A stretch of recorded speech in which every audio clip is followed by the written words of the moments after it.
They've almost finished loading our cargo. We should be ready to depart right on schedule. Or so I'm told. Excellent. 'Tis nice to have a smooth beginning to one's journey, at the very least. It's funny.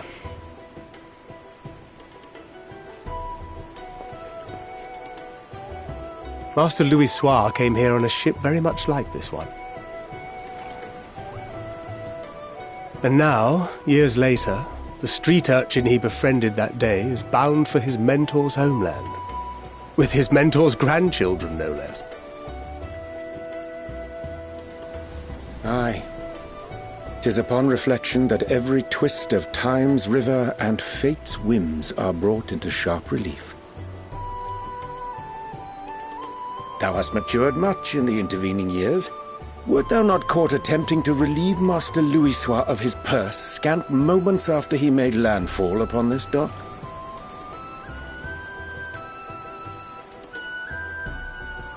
Oh, really? Now that's a tale I'd like to hear.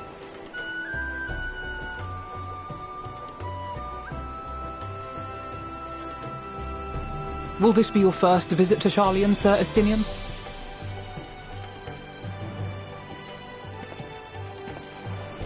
Sir Estinian?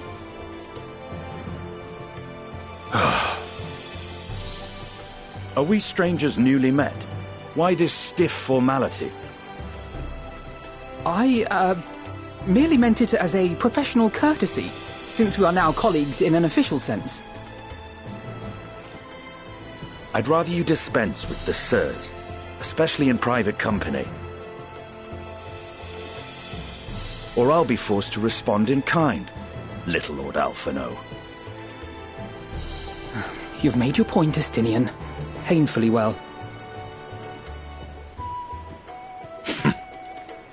Better.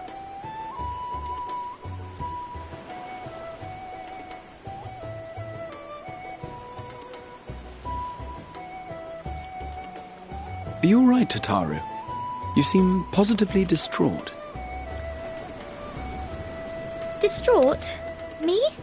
Don't be silly. I think it's lovely that they get to see their homeland. It's just, we're trying to thwart the schemes of an army hellbent on destroying the world. And, once again, I have to stay behind and worry that this is the last time I'll get to see my friends.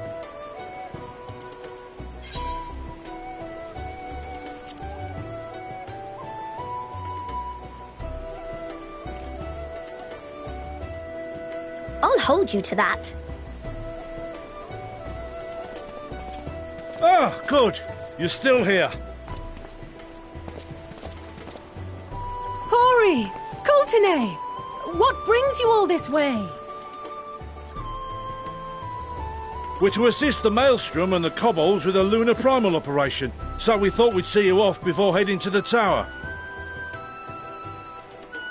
Flamine and the others wish you all a safe journey, and promise that they'll look after things here until you return. We will too, of course. Aye, we your fellow Scions of the Seventh Dawn will do our part to ensure the end of the world won't happen on our watch.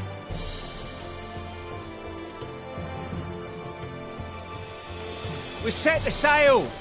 All aboard for Charlian!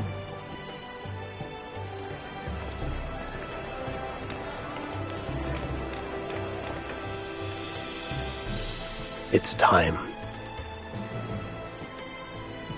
Then we must delay no longer. We will contact you the moment we learn aught of value. Wish us luck.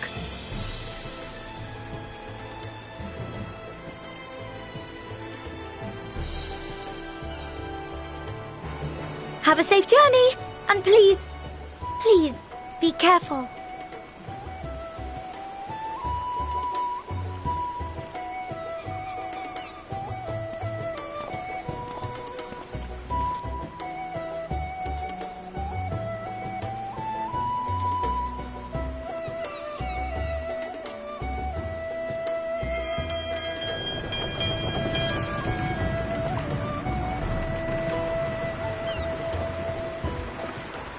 And so you venture forth unto the unknown.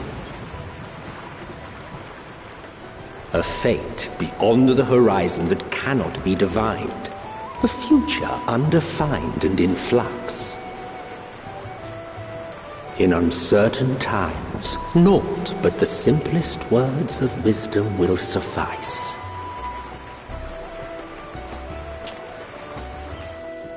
That which lives is destined to die. Love leads to loss. Every beginning has an end.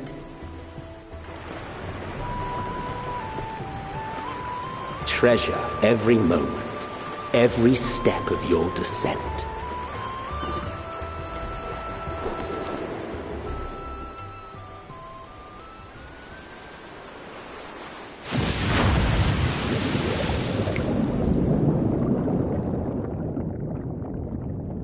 And there, in the depths where souls and stars rest, find your truth.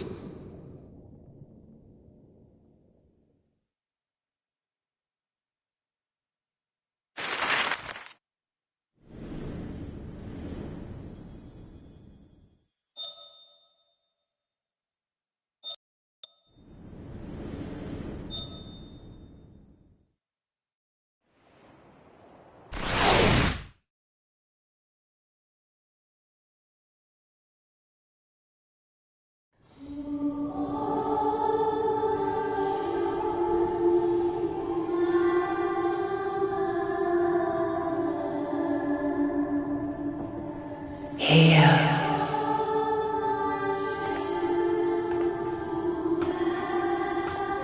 Feel.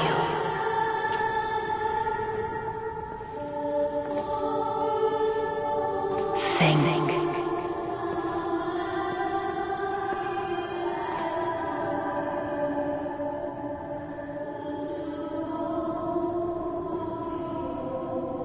The day has barely dawned, my fellow earlier riser. Though we're hardly alone in that. Envious of those still sleeping soundly, no doubt.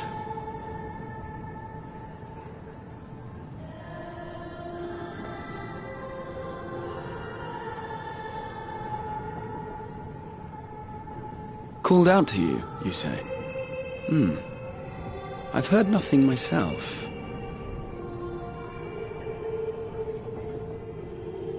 In any case, I dare say the sea air will do you good. Why not join the others on deck? Charlian should be coming into view at any moment.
My voice yet reaches you.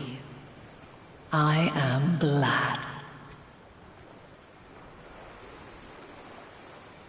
Hear, feel, think. And thus do we meet face to face at last, my warrior of light, guided by the crystal.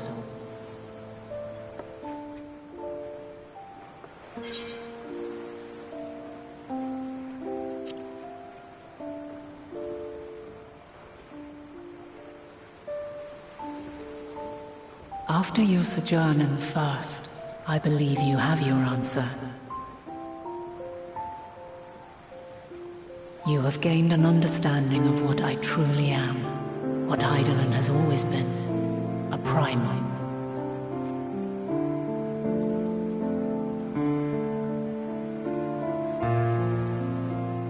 Zodiac was created to forestall the apocalypse which threatened the ancient world, and I was brought forth to bind him. Yet 7 times now, those who would orchestrate a return to that bygone era have rejoined a shard to the god I had sundered. The greater his strength grows, the swifter does mine own diminish. The power to draw your mind into the rift betwixt is no longer mine to wield. Yet though it taxes me sorely, I dare not leave these words unsaid.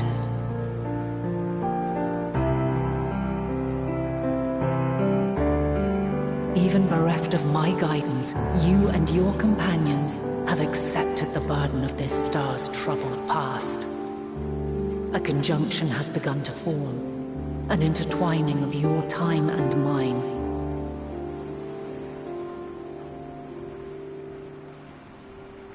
Wheels shudder and turn. Conflict looms. Monumental. Which will decide the fate of this world and all life upon it.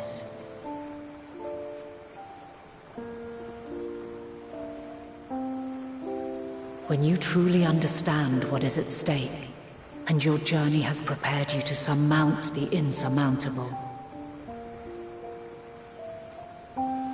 then shall I honor the promise made in another time, another age.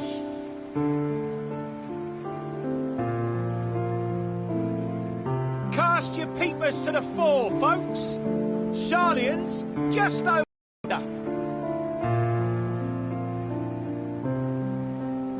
I will not keep you further. Your traveler's heart must yearn to behold this unfamiliar land. We shall meet again, and soon.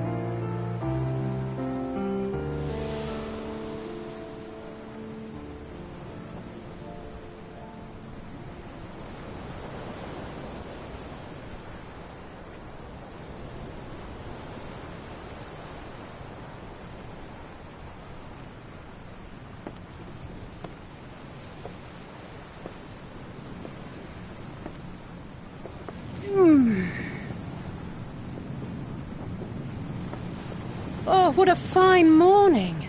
Oh, still a bit stiff, though. And a good morning to you too. Taking a look at the island already? Then let's go! Let's go! Might still be room in the prow if we're lucky.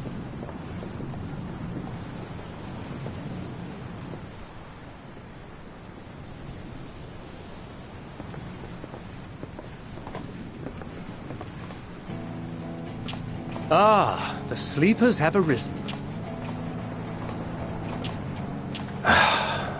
There she is. Good old Sharlian. Oh, I see it.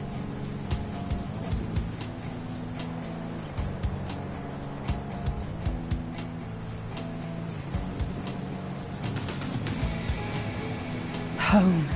Home at last.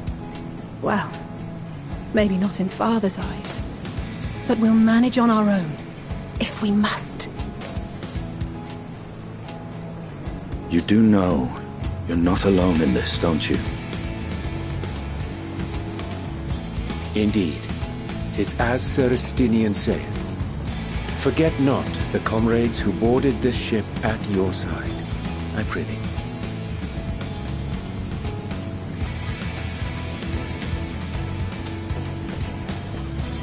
Thank you, my friends. We are ever grateful for your steadfast support. Upon arrival, we will be disembarking into the heart of Sharlian proper.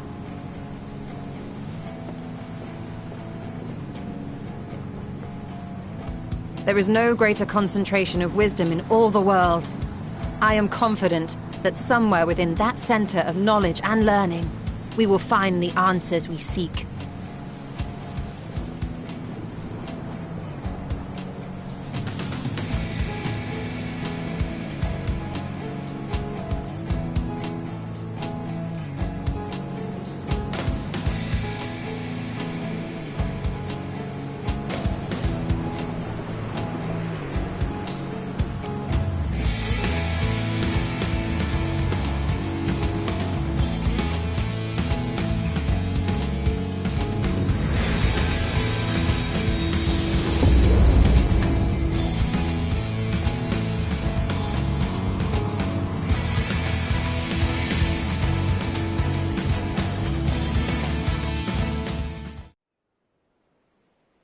Sharlayan, the solitary island nation of the northern seas.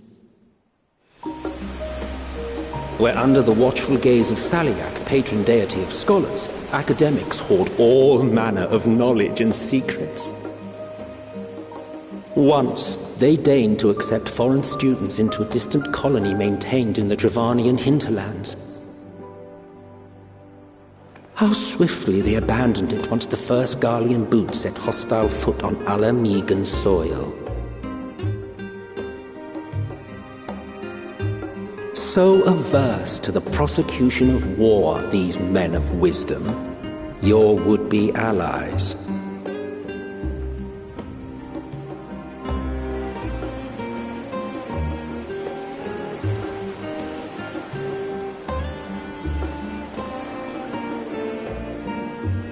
I thought they'd never let us off the ship. What's next, then? Entry applications? Hopefully they find no cause to deny us.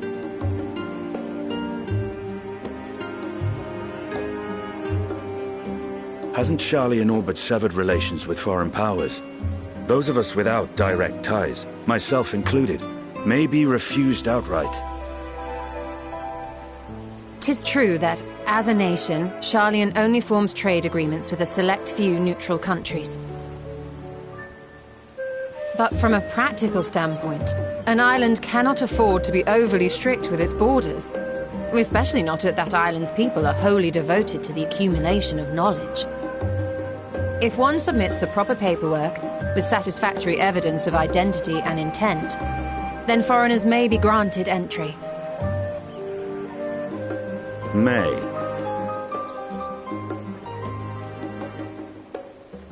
Quite.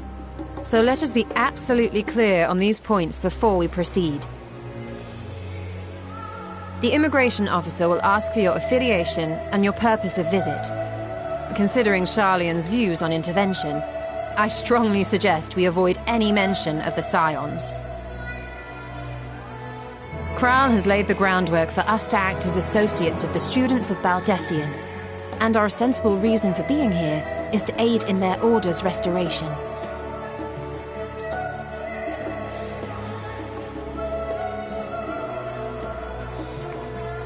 Grahatir, it might expedite our progress should an actual student be seen at the head of our little group. Would you mind leading the way? Of course. The immigration officers were this way, as I recall. Shall we?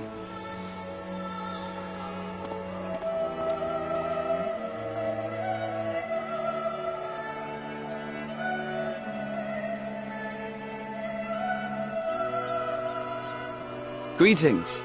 We've just arrived and are eager to make our way into the city. Would you be so kind as to process our entry applications? Certainly. I see by your mark you are an Archon. I am. Grahatir of the Students of Baldessian at your service. I was assigned to an Eorzean survey team, but have returned to assist with the reformation of my order. My associates here will provide additional support.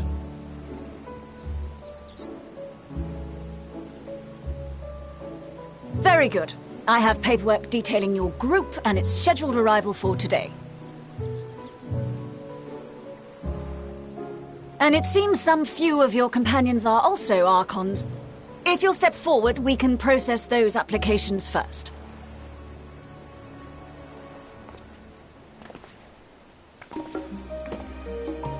Ishtola rule.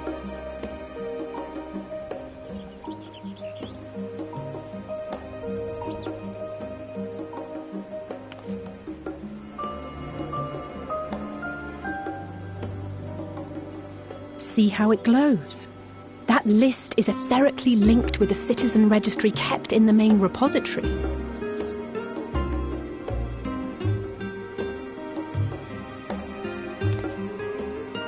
I've confirmed your status as Archons and amended your travel records accordingly. Welcome home.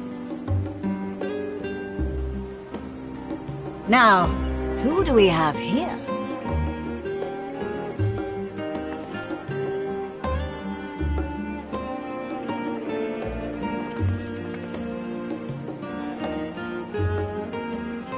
Alphino Leveilleur. And Alizé Leveilleur.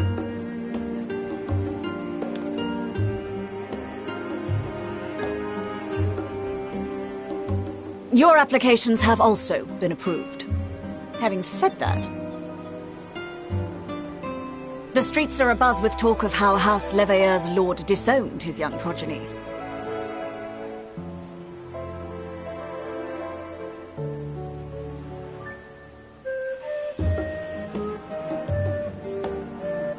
And while such personal circumstances constitute no reason to deny you entry, I urge you to avoid exacerbating your present situation. Times are quite troubled enough already.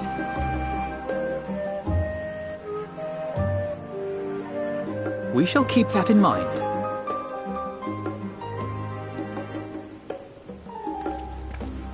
These last two are not Sharlayan natives, but you will find their credentials are in order. An application was made in advance.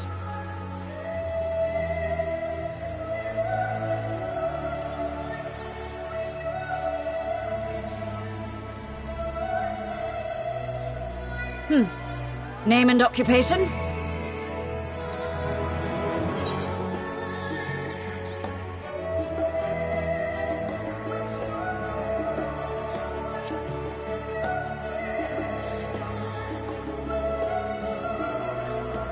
Indeed. Your profile describes you as an adventurer, but one also trained in the rather more constructive pursuits of procurement and production. You may enter. And you, sir? Estinian Valino, formerly of the Order of the Knights Dragoon in Ishgard. Formally, at least. And what, pray tell, is your profession now?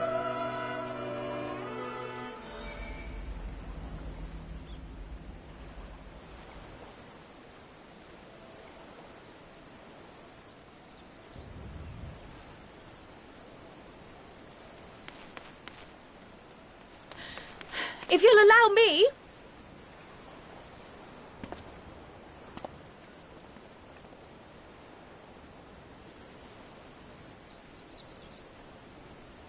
My associate is a mercenary, hired for his strength at arms. Surely you are aware of the dangers we often face on our forays into the wilderness. Mistress Baldessian, if you insist on sponsoring his entry, then so be it. But while I appreciate that desperate times call for desperate measures, I find your choice of company concerning. Be advised that even a single misstep may have severe repercussions for your organization. I have every confidence in my chosen company, dear and trusted comrades that they are. But I thank you for your concern.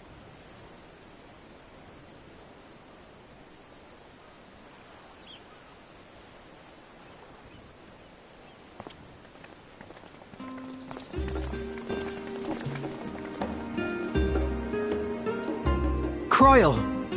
It is good to see you. Likewise. Long voyage notwithstanding, you will seem none the worse for wear. There is much to discuss, but this is hardly the place. Let's be on our way, shall we?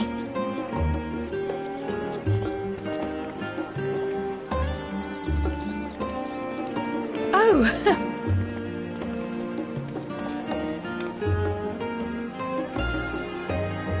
Welcome, friends, to Sharlayan.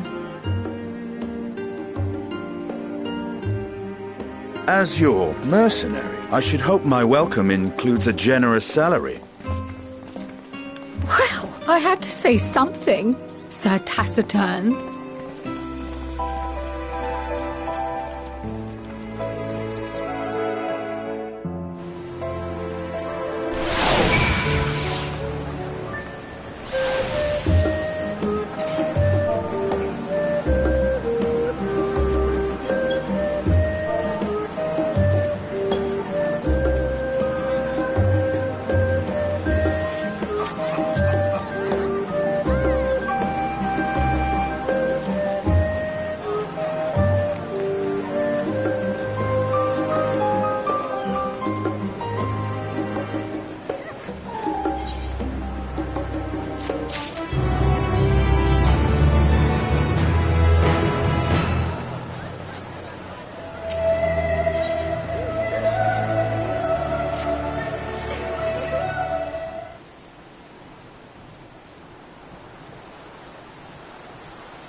Pray forgive me. I was delayed. It's fine, Urianger. We're all here now. Let's get down to business then, shall we?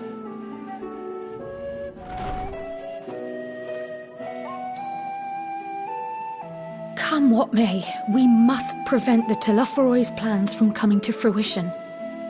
At present, I see two paths for gathering the information which may aid us in achieving that goal. The first involves an investigation into the change which has come over Sharlayan, not to mention the recent inscrutable behavior of the Forum. As most of you know, the 99 members of the Forum are elected from the general populace. This alone guarantees a plethora of opinion with regards to foreign policy. The bibliotheques, for example, are a group of conservatives which would have Sharlayan focus on recording history, while remaining entirely uninvolved in the making of it. And at the other extreme, we have advocates for proactive diplomacy and direct intervention. My grandfather Galef was one such member, as was Archon Louisois. Yet despite our diverse factions and philosophies, the recent vote to deny Eorzea's request for assistance was unanimous. Even more concerning was the fact that many cited other, more pressing duties as justification for their recalcitrance. Fortuno's refusal in Gridania had those same undertones. 'Twas as if, having stared unblinking into the face of impending doom, he had simply turned away to pursue something more important. But what could that possibly be? A mystery indeed, and one which I ask for your help to solve. Our future may depend on it. As for our second potential path, it concerns a request made directly to the students of Baldessian.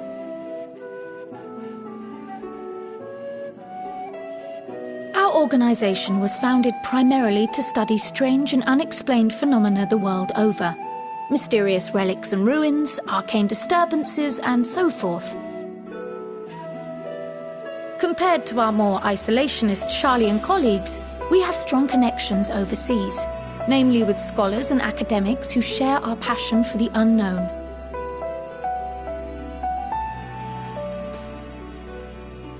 The request in question comes from one such acquaintance, Nidana, an alchemist residing in distant Favner. Her missive describes the sudden appearance of a tower, and the subsequent summoning of what I can only assume is a lunar primal.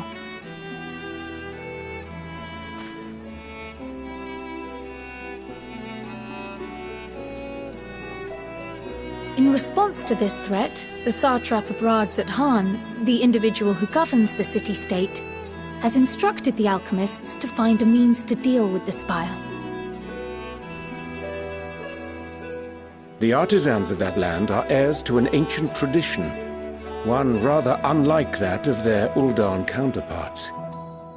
'Tis possible, nay, probable, that they have gleaned truths unattainable by Eorzea or her Far Eastern allies.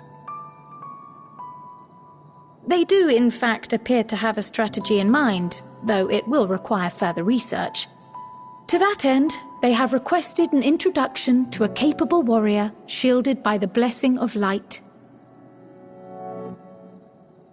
Assuming we divide our forces to pursue both of Kral's lines of inquiry, and having you join the group heading to Thavner would seem the obvious choice. But the investigation in Sharlayan is of vital importance as well. Equal, I think, to the Thavnerian one, given that the fate of the world may hinge on the results of both. Yes, it is quite the quandary. Though it is a great imposition and an altogether too common one, our efforts would be more likely to succeed were you to lead the charge on both fronts.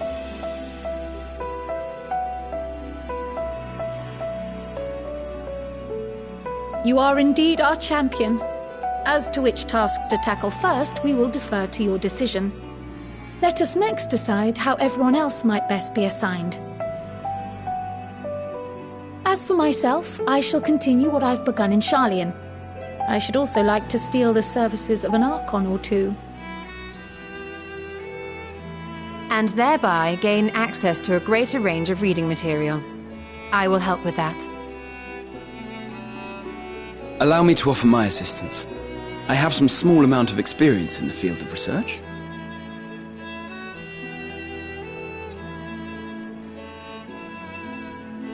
Alize and I would also like to help, if you would have us. Anything to understand even a fraction of what our father and the Forum might be thinking. Of course! The more the merrier. Right. The rest of us will make the journey to Thavner.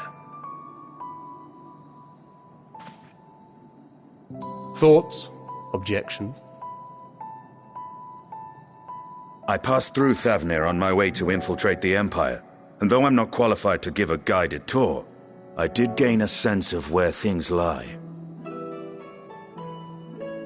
I'll be happy to have you along then. So for this group, it will be you, me, and Urianger.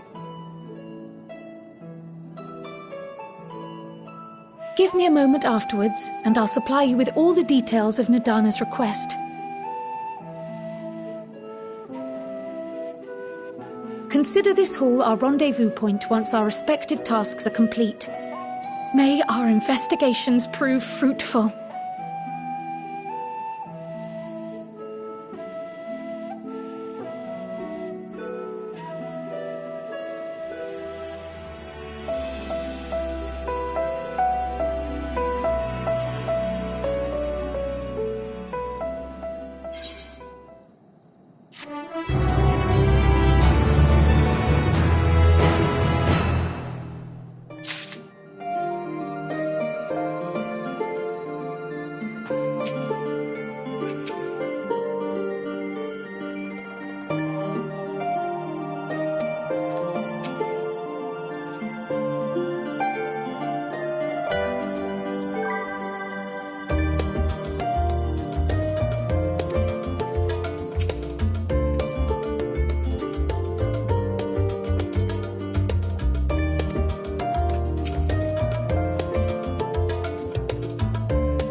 When our father disowned us, I couldn't believe what I was hearing.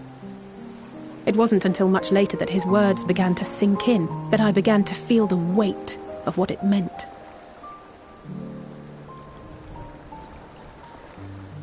Do you remember when the decision was made to come to Sharlayan? Grahas said that the Forum was determined to keep us in the dark, and that Father's venomous performance was part of that strategy, to keep us at arm's length. Perhaps it was. Father argued with Grandfather on many occasions, but never with such dismissive contempt. And when he demanded what justifies the sacrifices we make in war, I honestly didn't know what to say. Neither did Alpha know, I know, but never for one moment did I believe we had made the wrong choice. So all I could do was fume silently. It was only afterwards that I realized how childish I had been, how being stubborn and self-righteous must run in the family. If I could have just mustered a civil response, then things might have turned out differently.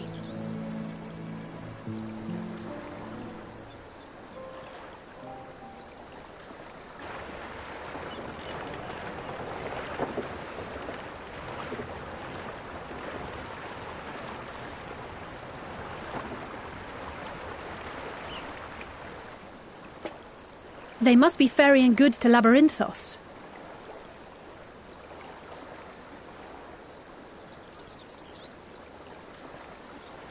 A vast complex beneath the island. Sharlayan is famous for archiving knowledge from around the world. Well, that knowledge is not preserved exclusively in dusty tomes and desiccated samples. Our living library, comprised of all manner of flora and fauna, is housed and studied within that underground facility. Still, that did seem to be an unusually large shipment. When I lived here, it was rare to even see such cargo transported by boat.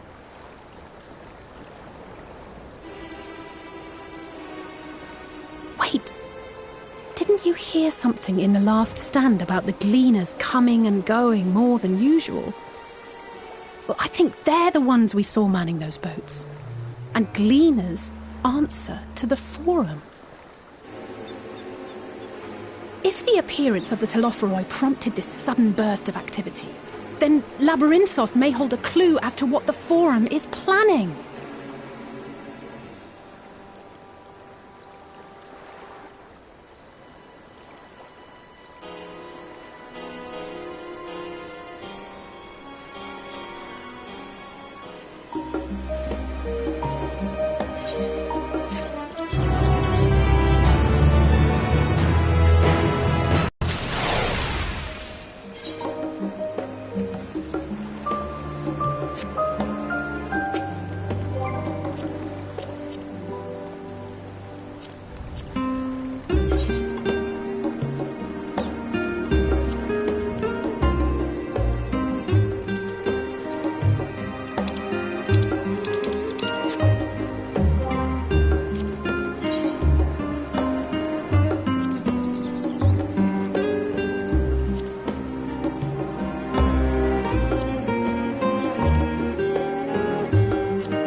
Deep beneath the scholar's city shines a false sun within a fabricated sky.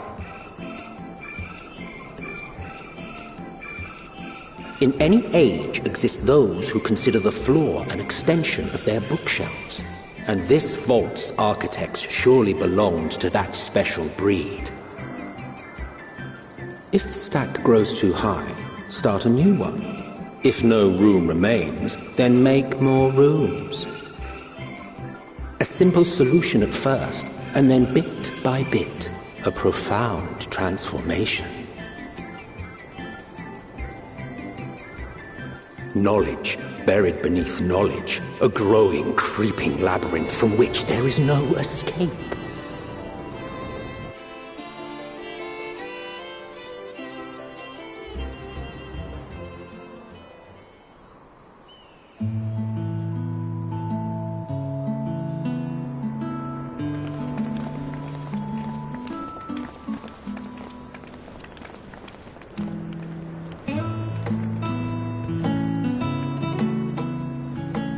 Not what you expected.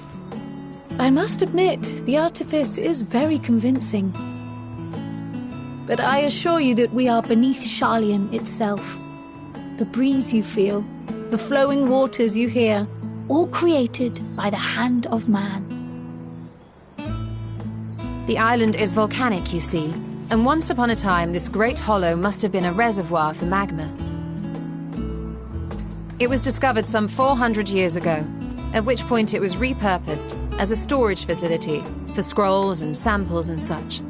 Renovations have continued, with nigh on no interruption to this day, with the lower levels still undergoing expansion. Aren't those people gleaners?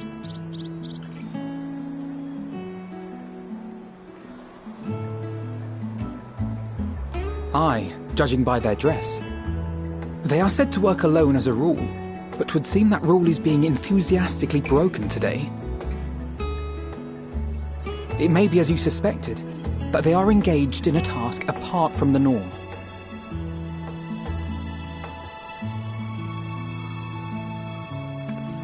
Let's spread out and get some answers then.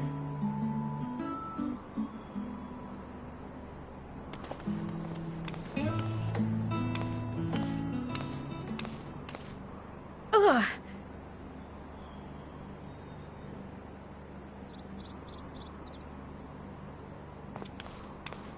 Did you call to me just now?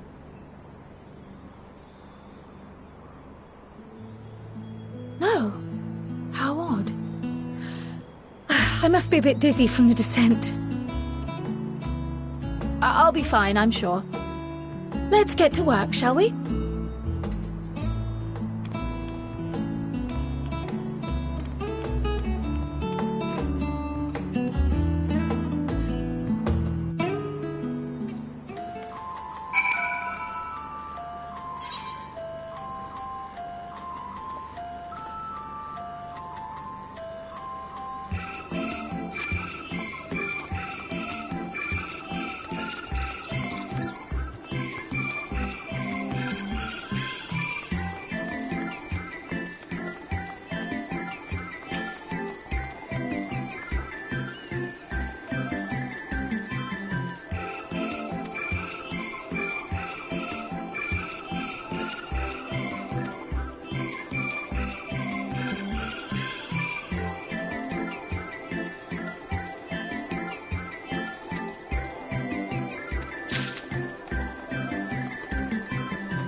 fair shot.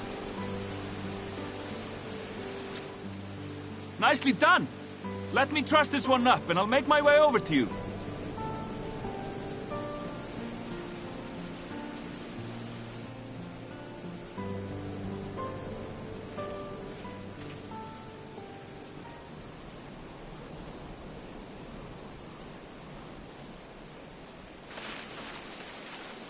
There you are. Any new revelations?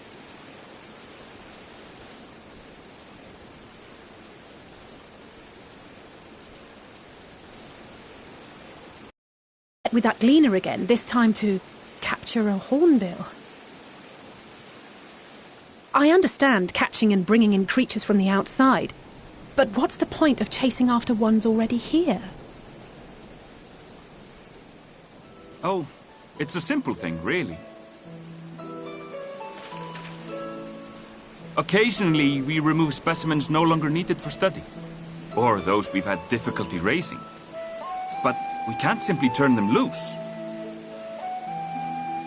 Safely returning such creatures to their native habitats is another facet of a gleaner's duties. But not in this case, I'm afraid. I've been asked to bring the bird below.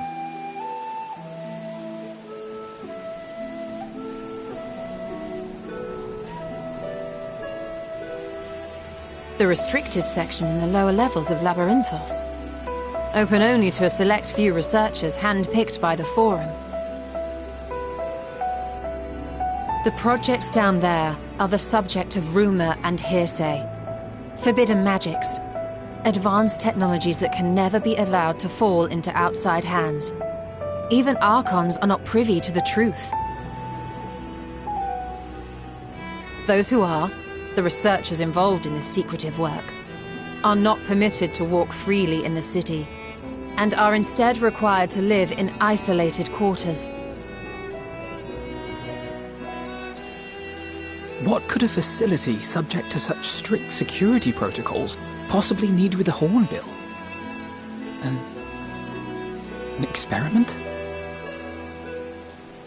Possibly.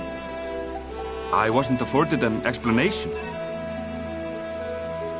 But judging by the requisition list given to me and my colleagues, I doubt it's for any kind of advanced research. I'd be more inclined to believe we were making preparations to migrate to the south.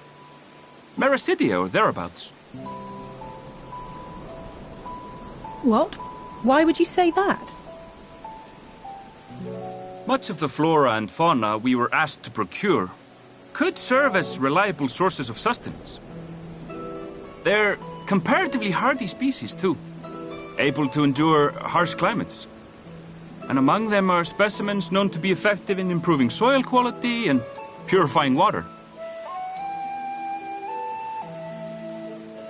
When you put it that way, migration does sound like a reasonable assumption. That's all it is, though. An assumption. Through our tasks, we gleaners glimpse only bits and pieces of the Forum's plans.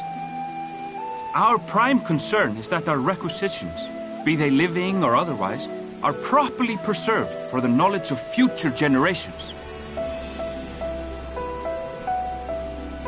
Now, I really must be going. I regret that I cannot reward you as you deserve.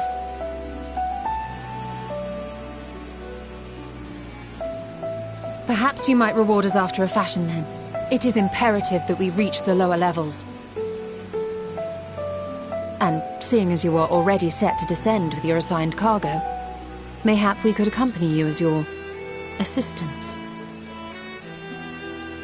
I'm afraid that won't be possible. Once the animals have been prepared for transport, we send them down separately via the lift. I will of course follow after to make my report, but I can hardly pass you off as porters when there's nothing left to carry.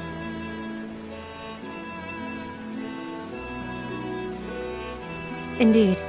Pray forget I said anything.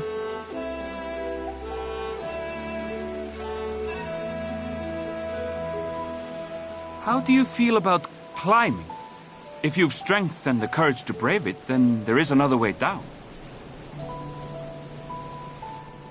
This path leads to the 33rd facet, a mine shaft excavated during one of our expansions of Labyrinthos. While I cannot guarantee that the passage is safe to traverse, it should provide access to the medial circuit below. I never even knew such a place existed. Thank you. This is the perfect solution.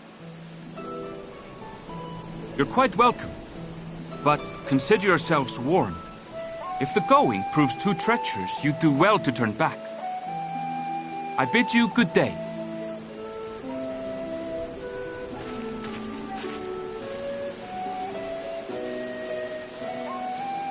Well, turning back is hardly an option, not when we've come this far. Let's go and take a look at this mine shaft.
Hard to look away, isn't it?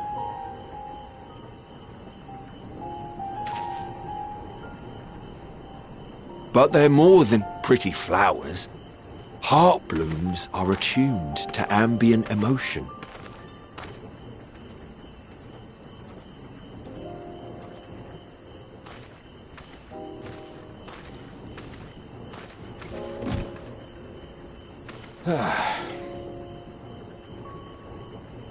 You don't seem convinced, but believe me, it's true.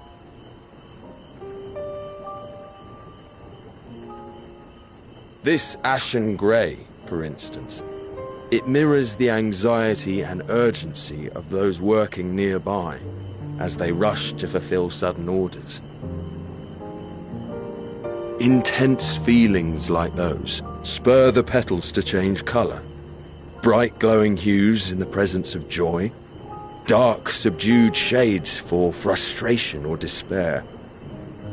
Yet even with the collected wisdom of Sharlayan at our disposal, we've yet to identify the underlying principle of this empathic effect. And there are other mysteries besides. Although the flower is extraordinarily long-lived, its low reproductive rate has made it difficult to find younger populations growing in the wild. With too few sightings to map its distribution, and no closely related species to track, we've been unable to pinpoint its land of origin. To further complicate matters, every culture, even dimly aware of its existence, has given it a different name and mythos. Our attempts to study it via the historical record have been an exercise in frustration. As an avid botanist myself, I should one day like to unravel the Heartbloom's secrets. But I'm afraid other duties must take precedence. I will leave you to your thoughts.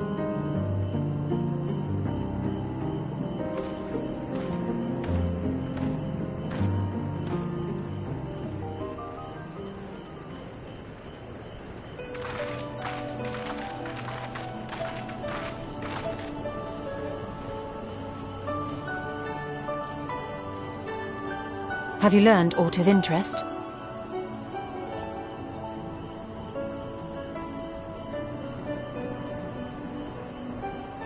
A flower that reacts to one's feelings? Strange. I must say, I have never heard of such a thing.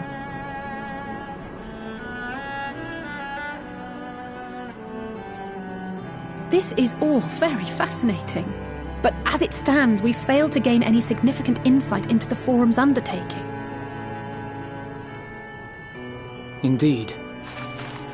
While there is certainly enough activity to support Erenville's supposition that a priority has been placed on improving food production, unfortunately for our investigation, these workers were never informed as to how their duties serve the master plan. If only we could interrogate the Forum members directly.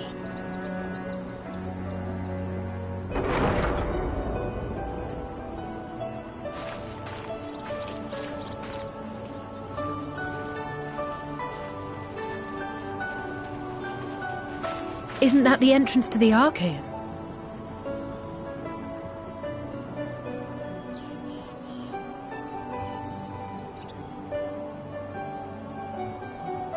Look, there. I think that's Erenville. A little difficult to tell from here, but I think you're right. He did say he was coming down to make his report.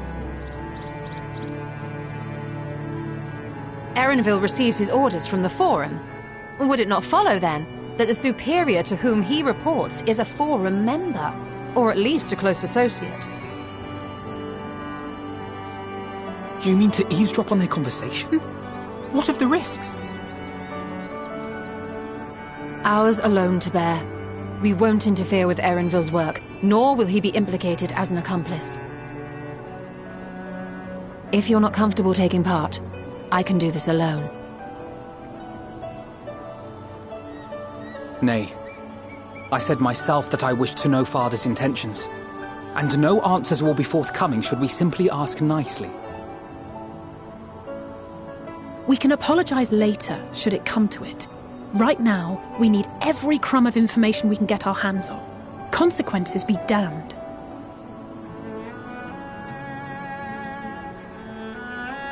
It might be best if you came along as well.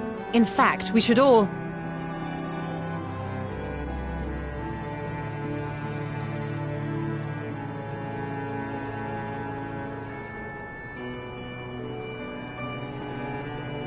Cryer?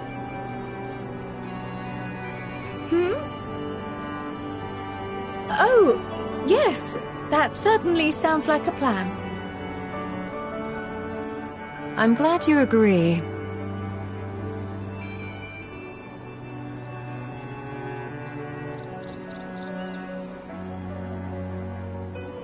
Quickly! Erenville is on the move. We need to get closer before we lose him.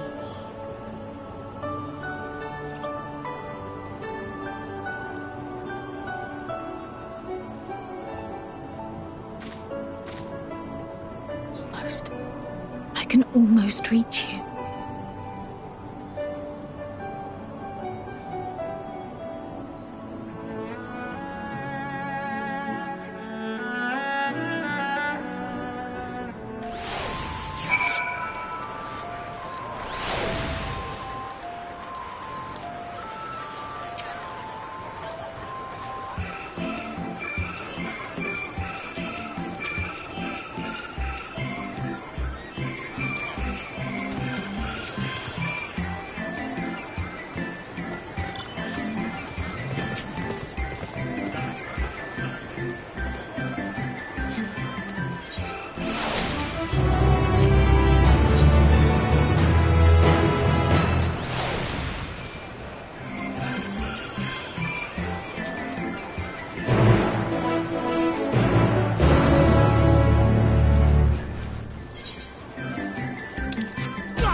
I trust you will find your compensation to be more than satisfactory. We wish to make clear that we are pleased with the efficiency and thoroughness of your work. So much so that we have come bearing new tasks in need of your competent hand.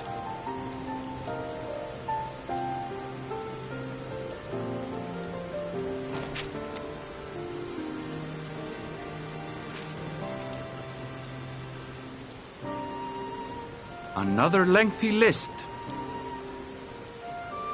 If I may speak frankly, the Gleaners have been pushed to the point of collapse by your unending demands. We are not familiars to be exploited. We are Sharlayan scholars, and we deserve an explanation for this unseemly treatment.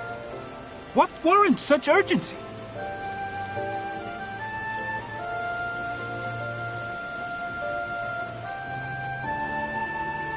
In an age long past, Sharlayan was charged with a momentous duty. And now that word of the final days hangs heavy in the air, the time has come for us to fulfill that charge. I can say no more, but I promise you this. All will be revealed in due course. And when it has, you will understand that your toil was in service to the greatest good.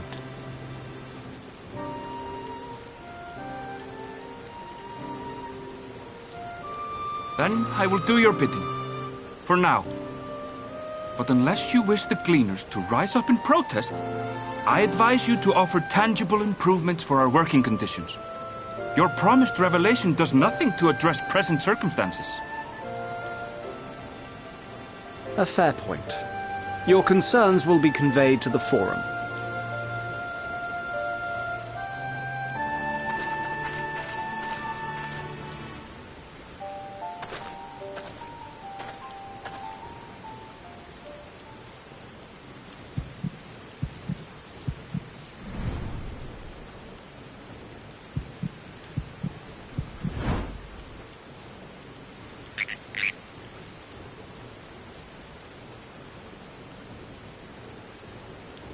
I hope that was informative.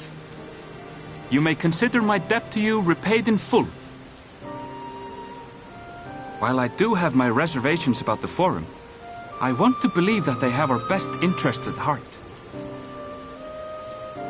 Which is why I'm reassured that you're busy sniffing out the truth of things.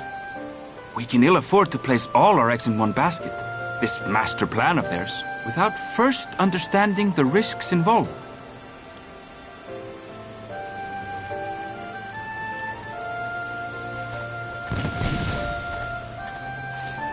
Wait! How did you know it was us? If you mean to impersonate a toad, try studying the real thing. And don't try to fool an expert.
you.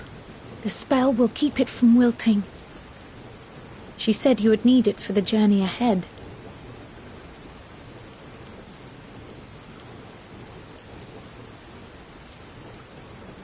Will you speak with her now? I cannot hope to match Minfilia's clarity, of course, but...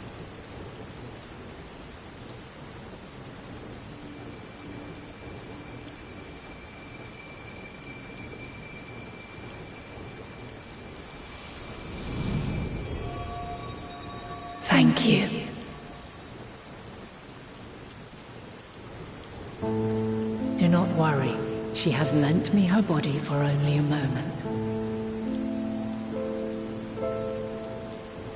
Just as I could not save the first from the flood of light, it has become arduous for me to interact with the physical world without assistance. Though I might converse with you for a time, the incorporeal form I assumed on the ship would be incapable of casting even the simplest enchantment. It is in the depths of the ethereal sea, the place to which all life returns, where my influence is greatest. After Minfilia's sacrifice on the first, it was to the sea, here in the source, where I ferried her soul. I wished that gentle spirit to find rest in the world she loved so well. Her, and another who may yet have a part to play, though that will depend on you. Take the flower, walk free, for you are free, to go where you wish, to believe what you will.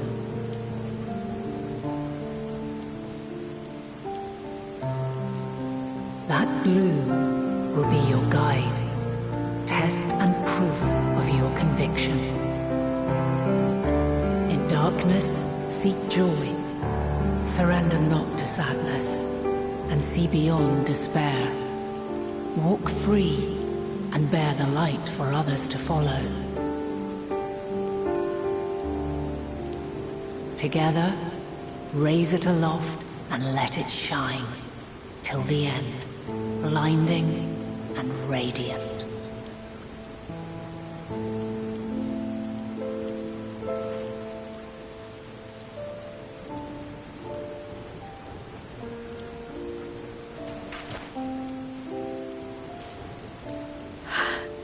That was all too brief. Already she seems so far away.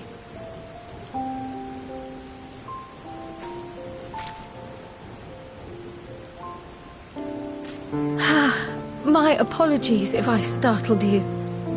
Ever since we began our descent into Labyrinthos, I had sensed another's will, straining to reach out. Even with my particular talents, though, I was unable to make a connection at first, so weak and tenuous it was.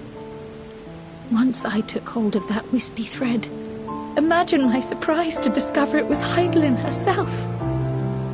Needless to say, it seemed wise to learn what we could before letting go.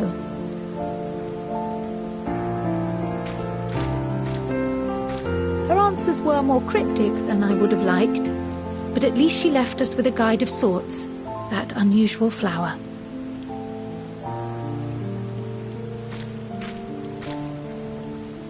Yes, we are definitely making progress.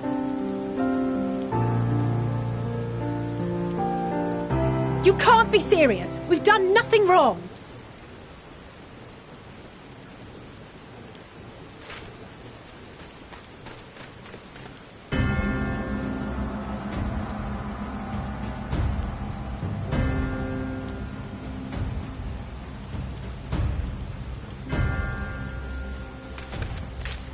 Master Fortuno?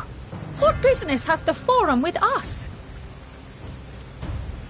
Obstruction and suppression, apparently. Mistress Baldessian, our records show you facilitated the Scion's entrance into Sharlayan by claiming them as assistants for your organization. We are aware of your investigations. After alerting the major institutions to the presence of potential troublemakers, we received word from an Archean custodian. A group operating under the auspices of the students, skulking about Labyrinthos and engaging in clandestine behavior. Clandestine? We may not have entered Sharlayan as scions, but we did naught to conceal our identities. Our only purpose in this city is to seek the truth. I can think of no reason why our actions should warrant the Forum's intervention. 'Tis not our way to discourage the pursuit of knowledge, but the timing of such pursuits must be considered, not to mention their potential impact.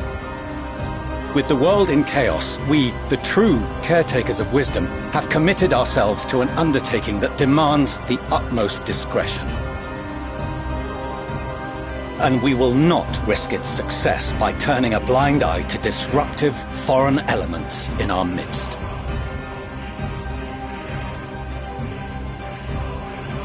What then is to be our fate? Will you put us on a ship back to Eorzea?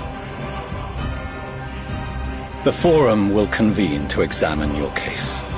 The results of said inquiry will determine your future in this city. As for your absent companion, he has already been detained.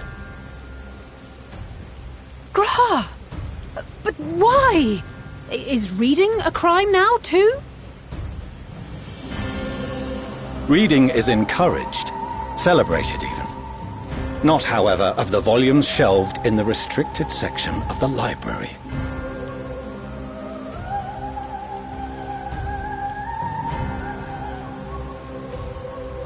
Refusing to comply will only make matters worse. Let us instead treat this as an opportunity to open a dialogue with the Forum.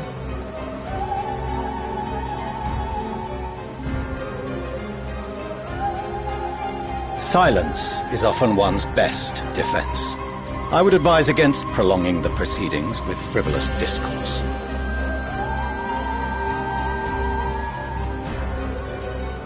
But enough. This is not the place for debate.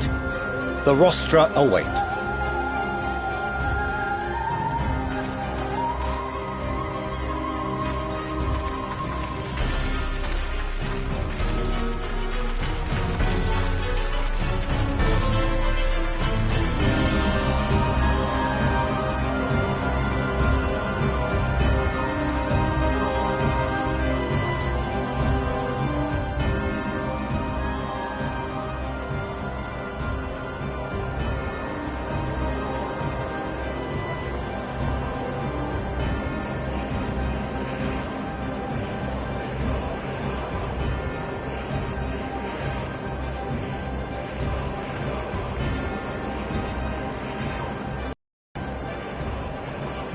Forgive me.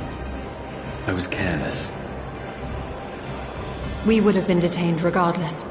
This way, at least, we managed to stay together. I trust your time within the Forbidden Archives was well spent.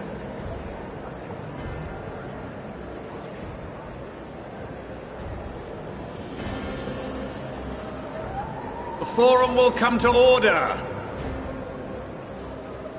This inquiry is now in session. As Speaker-elect, I will be presiding over the day's proceedings. Master Fortuner, would you be so kind as to restate the matter which compelled you to summon your colleagues with such urgency?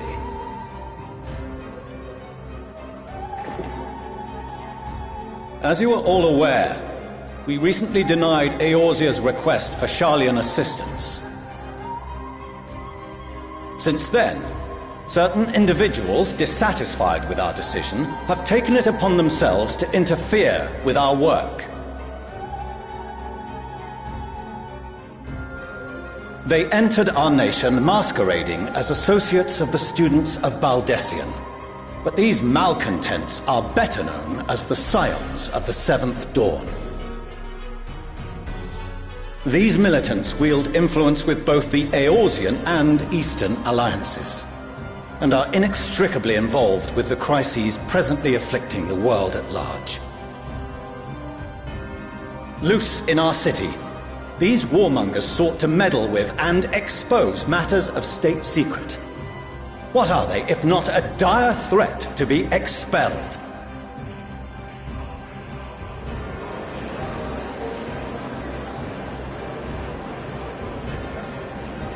You have tarnished the good name of the students.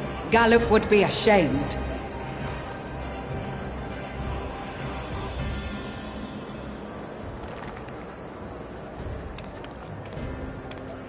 Galuf Baldessian was never one to forsake his fellow man. Even if this nation closed every door and retreated from the world, he would have found a way to help the Scions, help every soul of this star fight back against the coming doom.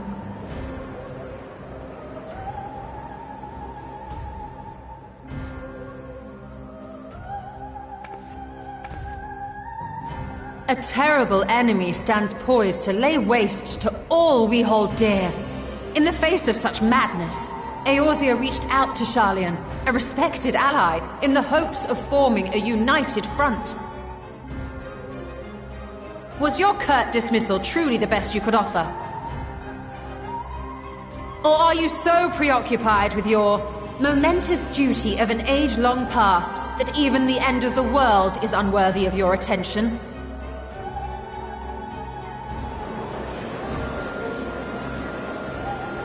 Whence came this revelation?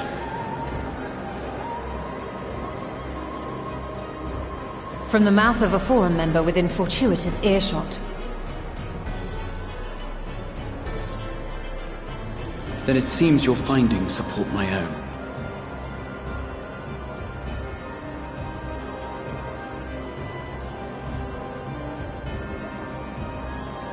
The reason I visited the restricted shelves was to study records of the Forum's policy-making process, to better understand the historical trends underlying their most major decisions. At first glance, the positions of neutrality in war and the accumulation of knowledge above all else appear constant and consistent, the unchanging pillars of Sharlayan society. And once upon a time, I might have left it at that. These days, however, I am more attuned to the subtleties of governance, and so I noticed something odd.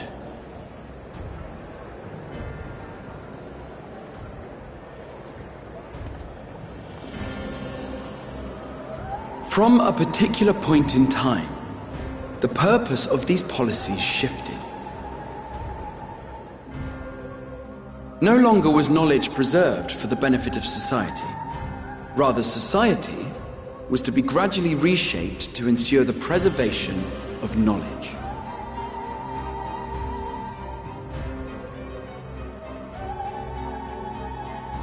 The most conspicuous and telling change was the one which befell Labyrinthos. Once little more than an oversized storehouse, an enormous allocation of funds saw it transformed into an advanced research and archival facility. I also discovered a fascinating account on the finances of our Dravanian colony. The settlement attracted students from far and wide, and the connections and tuition fees thus acquired were funneled into further improvements for the archives.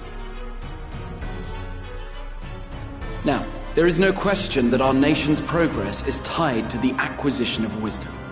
Nevertheless, the vast resources diverted for this purpose borders on the obscene. But returning to the matter of when, our change in course appears to have been made some 270 years ago. The very same period when Sharlayan scholars in the hinterlands began a formal study of the ethereal sea. You found something, did you not? And whatever it was, gave rise to your oh-so-important duty. Mind your tongue, Archon. If you had seen...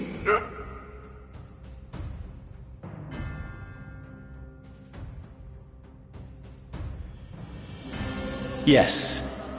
we are bound by a duty we cannot ignore. Knowing this, what would you have us do? Abandon our vital work and join you on the field of battle? We will never choose the way of the sword. We will fulfill our mission not through strife and bloodshed, but survival. Come what may, we shall live on. We must. Do as you must, then. But we Scions will fight until the heavens fall, until our last breath.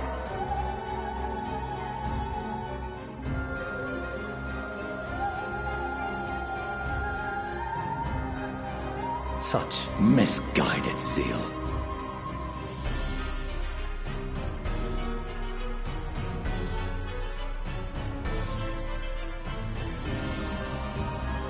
Father,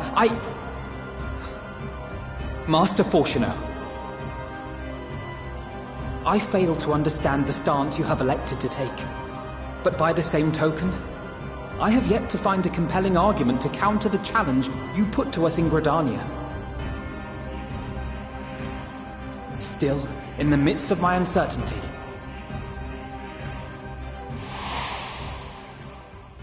I must trust in myself to do what is right, as others have chosen to trust in me.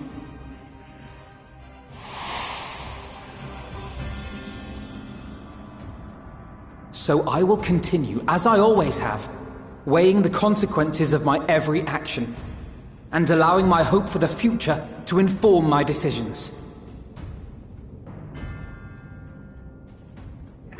That's quite enough. Have you all forgotten the reason for this assembly? Skolok Monteshane. He's the head of the Studium and an old friend of my grandfather's. Honestly, every discussion devolves into some interminable debate. Terrible habit. Let's return to the topic at hand, By their own admission, these Scions have resolved to fight alongside the Eorzean nations against the doom which swift approaches. But there exists no evidence of an attempt to incite our citizens to do the same. Furthermore, while our decision may well have been the correct one, we cannot simply bull our way through these disagreements without inviting doubts or objections. Put yourselves in their place. Who among you would leave a tome unopened if an elder forbid you read it with no reason given? Now, if we're to quell further discontent, then we must conclude this matter with a fair and even hand.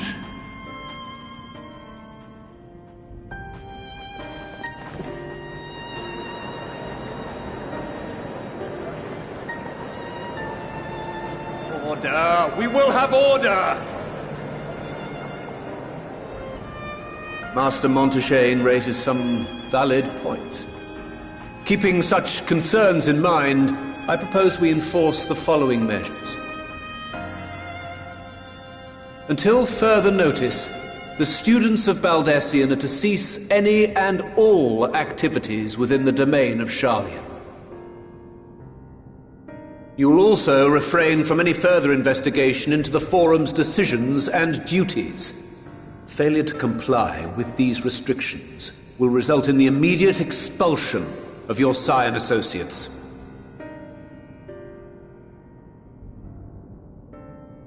Let us put this judgment to a vote. All in favor, raise your hand.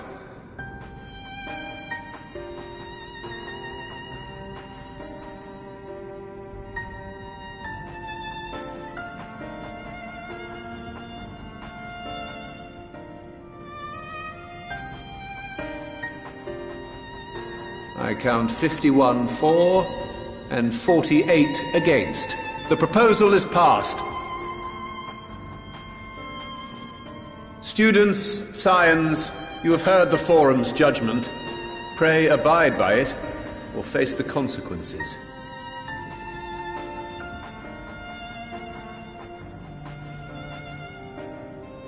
Honored members, I thank you for your time.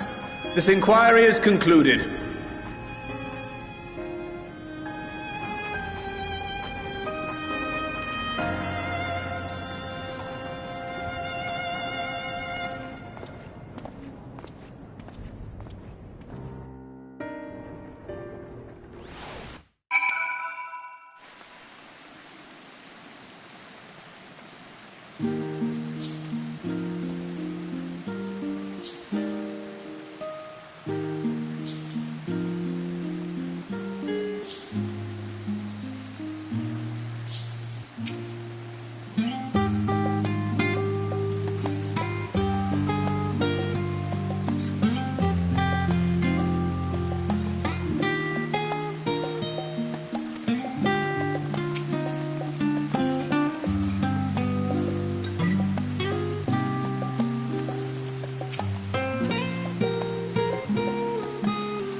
Welcome home, my lady.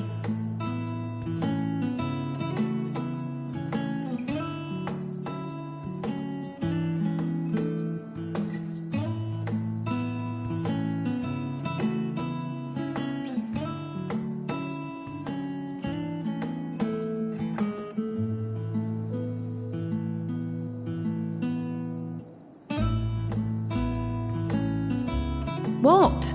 What are you gawping at?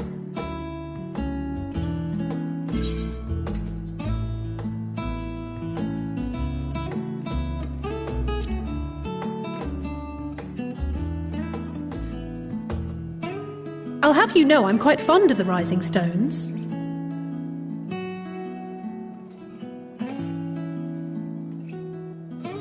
Lord Fortuneau is not to hear of this visit.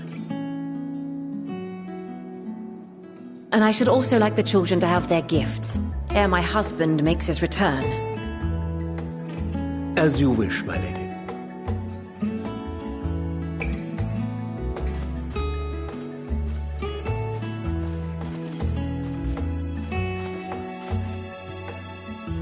Master Alphino, Mistress Alice, if you'd accompany me upstairs. We shan't be long.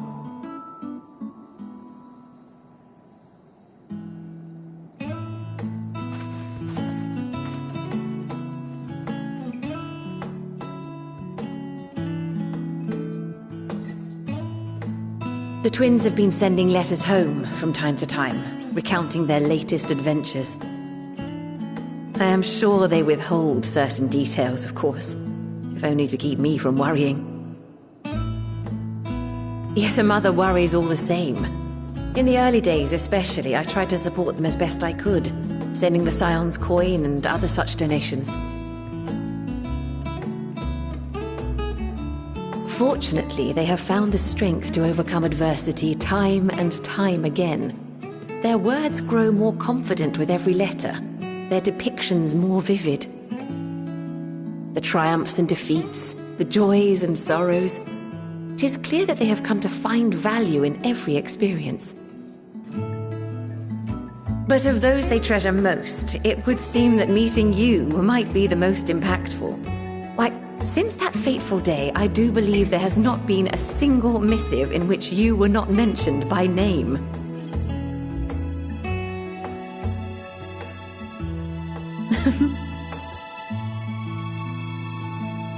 It is plain they care for you, and I am glad they have such a steadfast companion watching over them.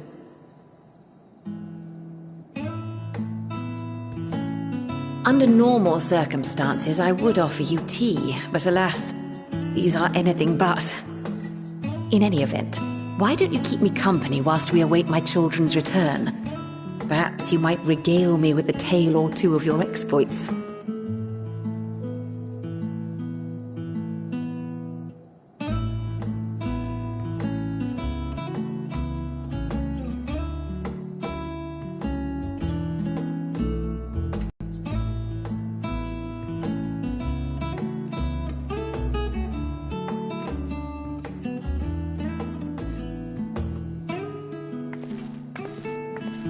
When you mentioned gifts, I wasn't sure what to expect. Mother, Oh, look how well it fits you. And the style is to your liking?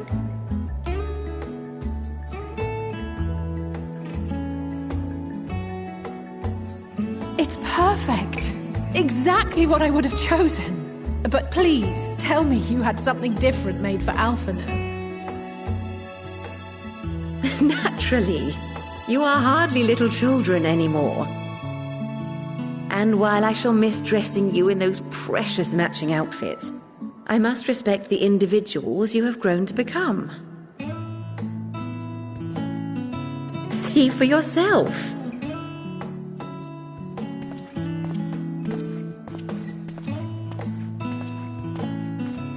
Thank you for the splendid clothes, Mother. Stylish, comfortable, and eminently practical. I am so glad you like them. They are, however, missing one final touch.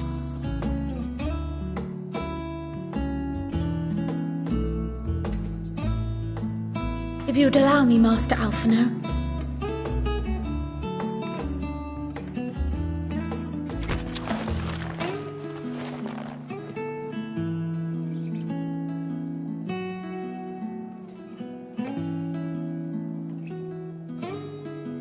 Wait.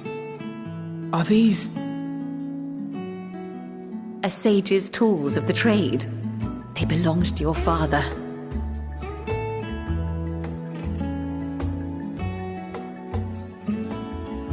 Though he may as well be chained to his desk these days, as a student he was often called upon to venture into the field. He wielded those armaments, both to heal and to harm in no few battles. None so fierce as those you two have braved, perhaps, but battles nonetheless. Thus did I pull them out of storage, to show you that he was not always the man who stands in vehement opposition to you now. And also because it would be a terrible waste of ridiculously expensive House Leveilleur commissioned artistry.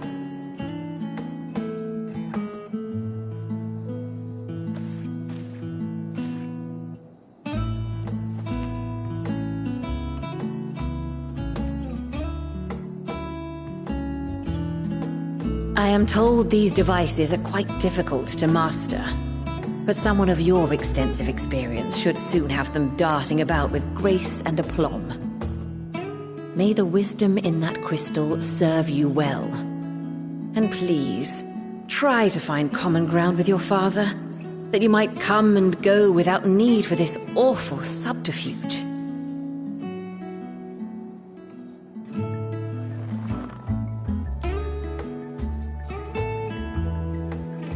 We will, Mother. I promise. My final gifts to you, before you run off, are an observation and a suggestion. Firstly, Fortunato has ever been a serious man, but it was only after you were born that he truly lost himself in his work.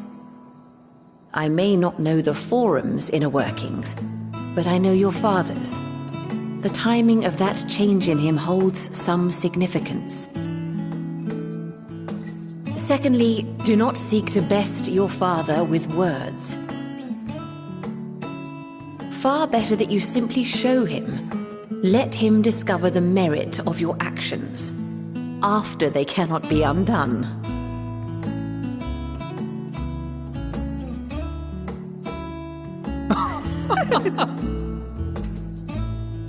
Oh, Mother. We shall take your wisdom to heart. Thank you again for these gifts, and farewell for now.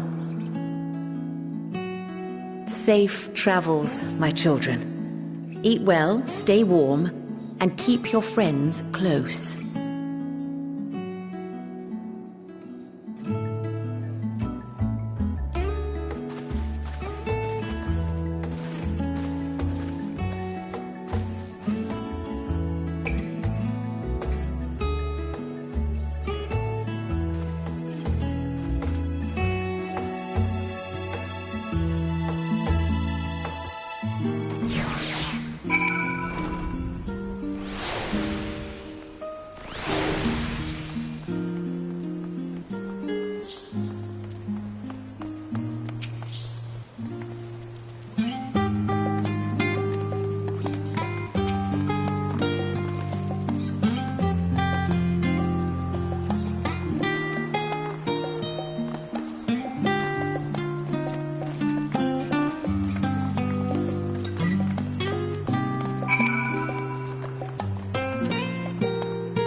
set.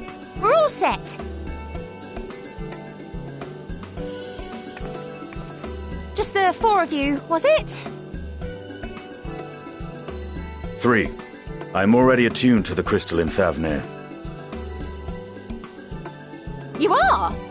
Oh. I would have preferred more test subjects. Oh, well, never mind. If our 3 travellers could line up here, please.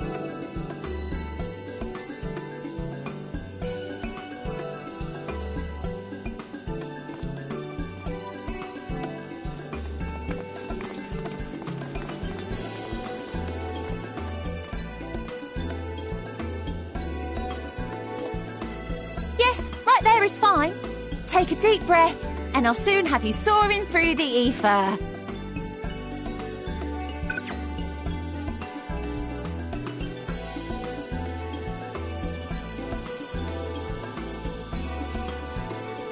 Oh, and one last thing.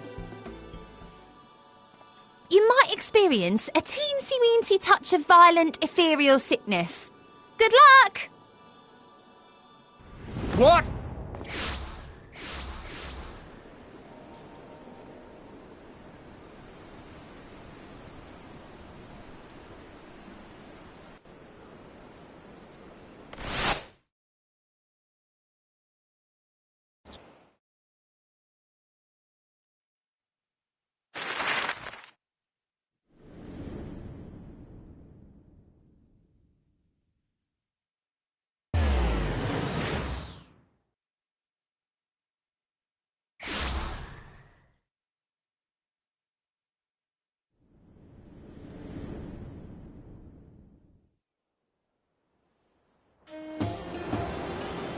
Thavnir, home to city-state Rads at Han. Rising from the southeast waters of the Bounty, this Isle of Plenty served as the battleground for a conflict between 2 peoples. Their cultures bled into one another until a unique amalgamation was distilled from the chaos, in a process not unlike their precious alchemy. Solidified as a single nation, an adamant stance of neutrality would hold invaders at bay. For a time.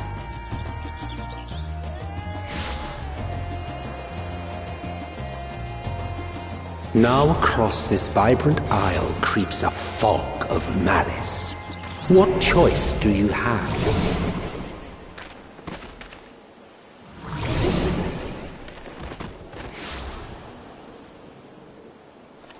What chance?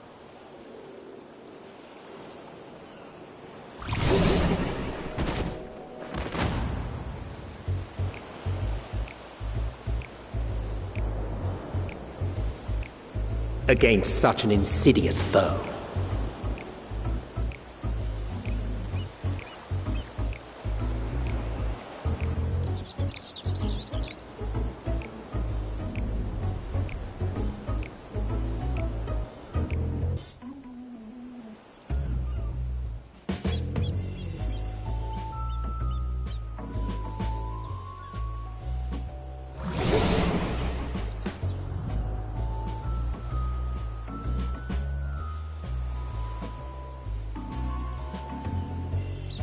I've seen fairer faces after a bout of bad shellfish.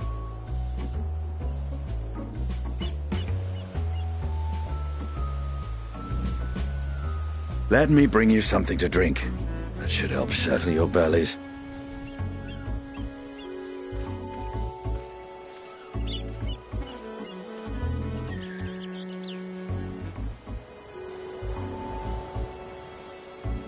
There was a note with Kryle's instructions.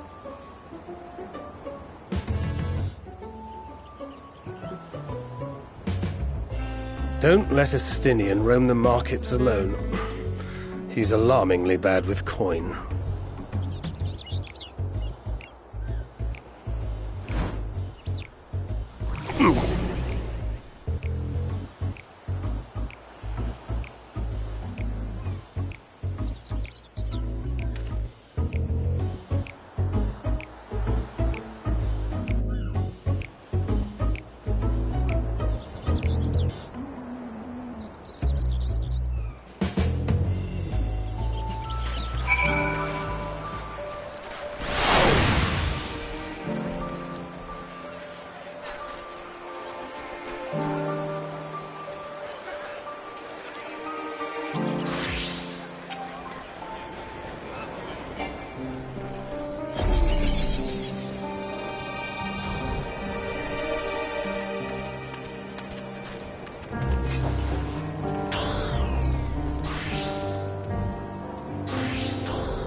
What happened here?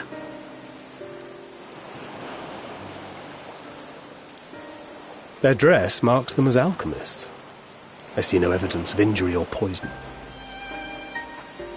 Thinkest thou they but slumber? I believe so. Whether it is by choice is another question entirely. Oh, we have guests. You must excuse the poor welcome. Long days and longer nights have taken their toll, as you can see.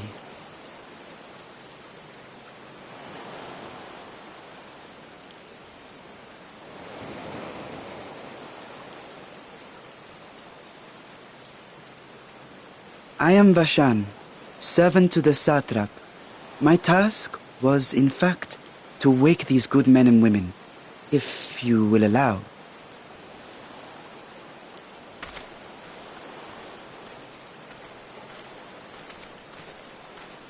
People of the great work, I come bearing new scales. Scales? We have new scales?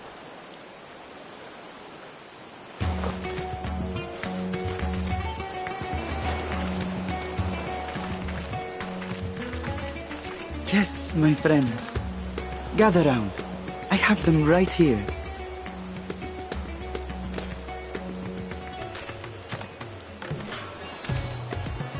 Oh, happy day. Now I can continue my experiment. Many thanks. One for me, Those are dragon scales. Yes, such materials are vital to their most pressing research. And we are fortunate to have them. Our experiments are so close to bearing fruit.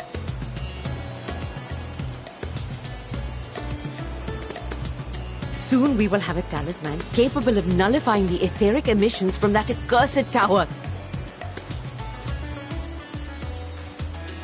Did I say something wrong? Are you not here with Varshan? Wait, who are you people?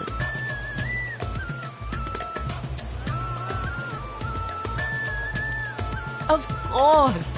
You're the one Kryl sent. The warrior of light we've been waiting for. Ah, this is a day of celebration. Praise be to Cinderova! The winds have shifted. I feel it. The end to our toil is near. I feel it too. My head hasn't been this clear in days. Tell me, how did you acquire those scales? Curious that it concerns you so. But worry not. They were freely given by the dragon with whom our satrap has forged a lawful pact.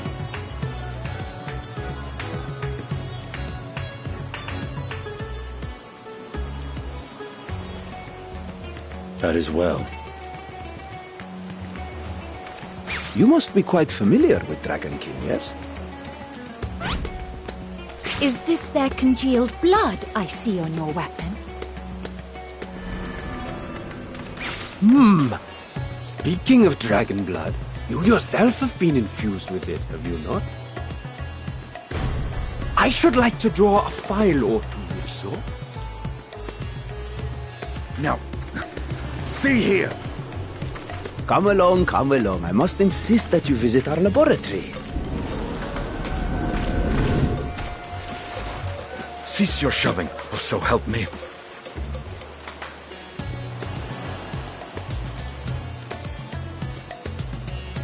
Oh dear, your poor companion. What with the new scales and your timely arrival, my colleagues are a little giddy with excitement. No harm will come to him, I promise.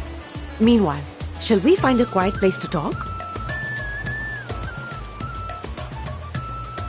As you may have guessed, I am Nidana, the alchemist who sent the request to your Mistress Kryl. We have workshops across the nation collaborating on this research project. But it is here, at the Great Work, where I collate our results. Come with me, all of you, and I can explain the crux of the situation.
Yes, that would be Radzad Khan. Hardly anyone has been allowed in or out since our troubles with the tower began.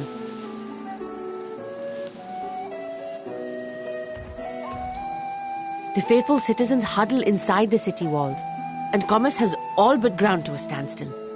I pity the satrap, the trials he must be facing.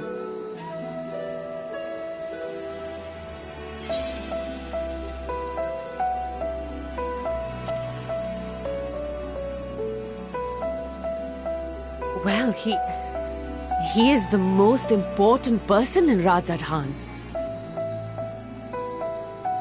Long ago, this island was home to two tribes of Matanga, the Gajasura and the Arkasodra. When the Aura came to these shores, it was the Arkasodra with whom they joined forces. Together they defeated the warlike Gajasura, forcing them to flee Thavnair altogether.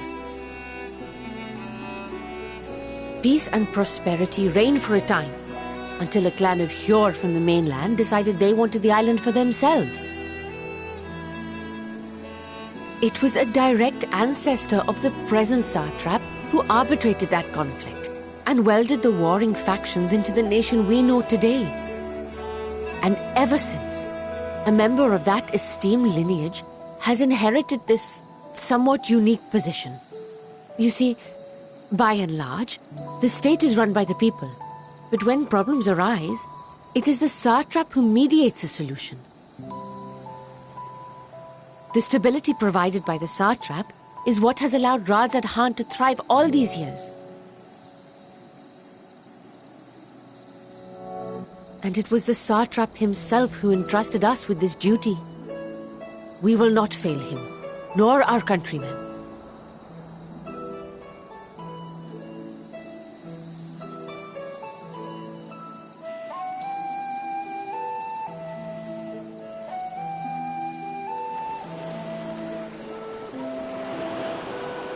What is the delay with the vessel? I told you I need to adjust those ratios.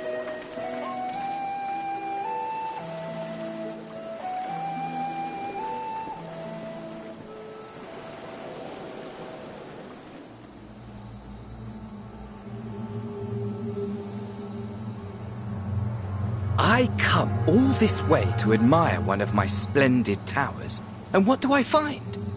Fools attempting to ward off its tempering influence with magic trinkets. I seem to recall a similar experiment in ages past. What was that man's name? Oh, something. Owen? Another body, another time. Who could be expected to remember every trivial detail? Allowing them to construct such handy talismans would be counterproductive to my plans. And yet, I find myself deathly curious. How will they manage this feat with the limited knowledge and resources at their disposal? Complications be damned, for we cannot escape the nature of our souls. And I, as ever, am my own worst enemy.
I see our taskmasters have allowed you a moment's respite as well.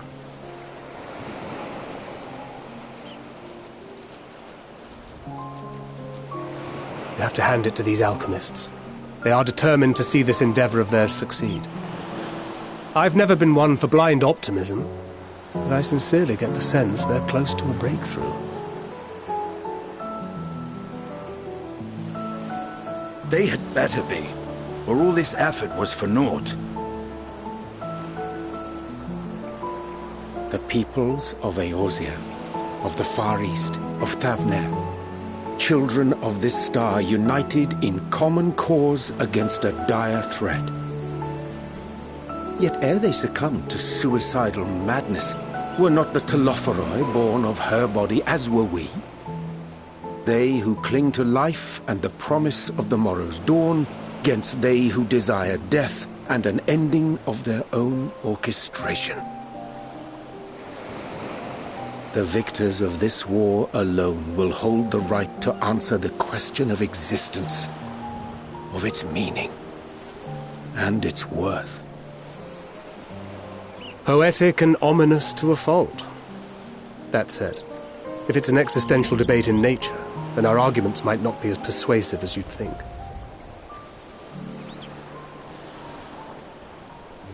Fandaniel wants to die and take everyone with him in an orgy of pain and suffering. An utterly vile and unforgivable idea. And yet, and spat upon by fate and wailing in the deepest pit of despair, who among us can say they have not entertained similar thoughts? There are nights black as pitch, bereft of hope, and no words of comfort can reach you. And it's all you can do to grit your teeth and choke back the bile. The more you see and suffer life's injustices, the more difficult they become to bear. Vengeance is nurtured in similar soil. Though your anger has a broader focus, the sentiment is much the same. A fervent desire to destroy others, to see them drown in torment, as you have. That about sums it up. The will to endure is not always as strong as the urge to burn it all down and salt the earth. Survival be damned. It's a struggle, often close and brutal. Indeed. Well, I, for one, shall pray survival proveth more appealing in the end. As will I. Besides, our chances are much improved when we've the company of others committed to the cause of life. Our vengeful dragoon here is proof of that.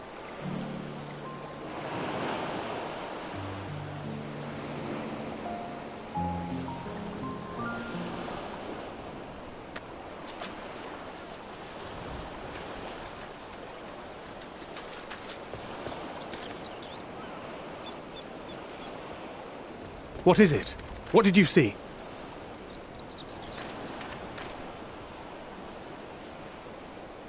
Fandaniel, are you sure? If he knows we've been working on a countermeasure. It holds. The vessel holds! This is the one! At long last!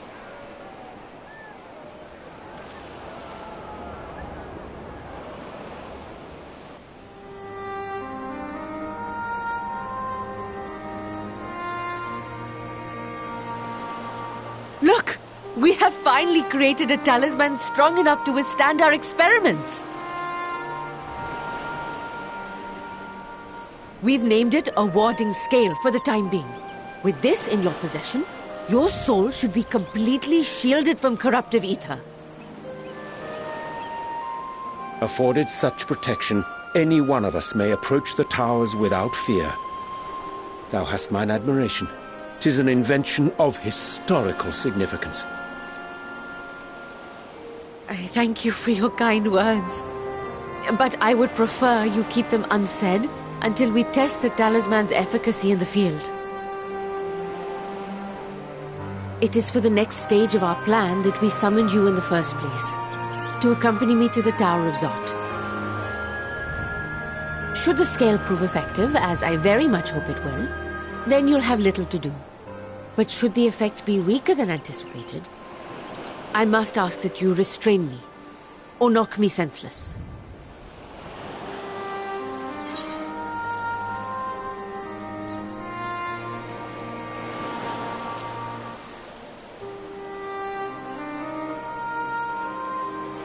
Either way, we are fortunate to have you with us. Nidana, are you certain you wish to do this?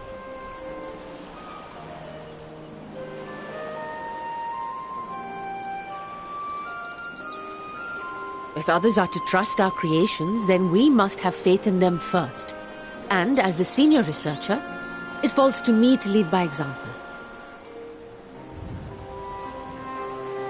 But should I fail to return, then learn what you can from this attempt and apply it to the next. Our work must continue. Is that clear?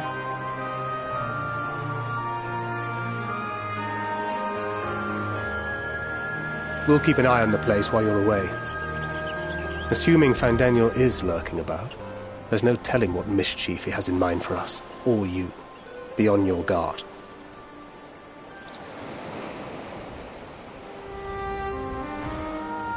Shall we be on our way?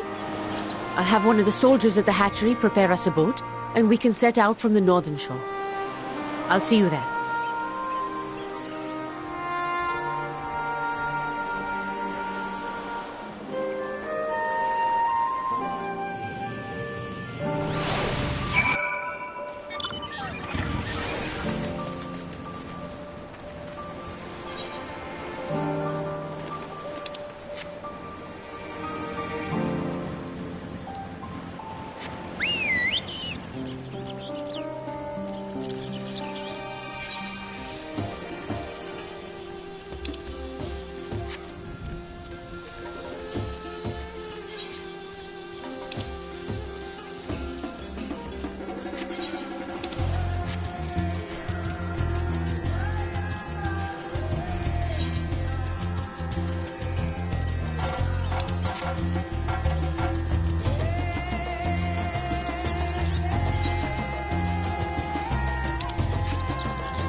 We should soon cross the threshold of the tower's influence.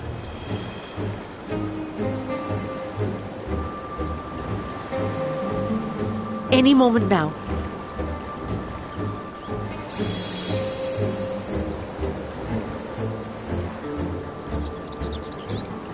It's working!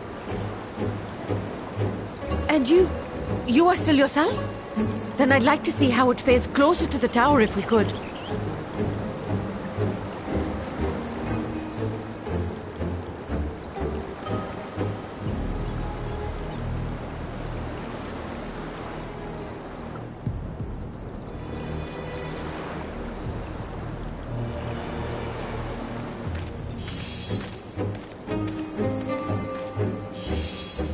So far, so good. The scale's protection appears to be holding. If we can just make it to the tower's entrance.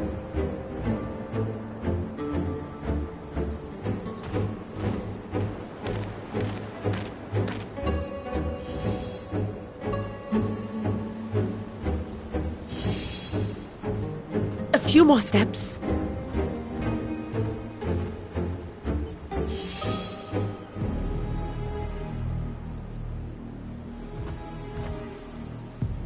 Praise be to the sisters, we made it!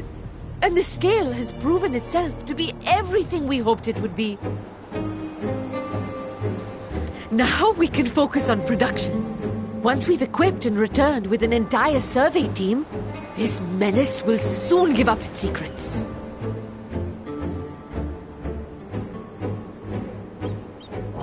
What?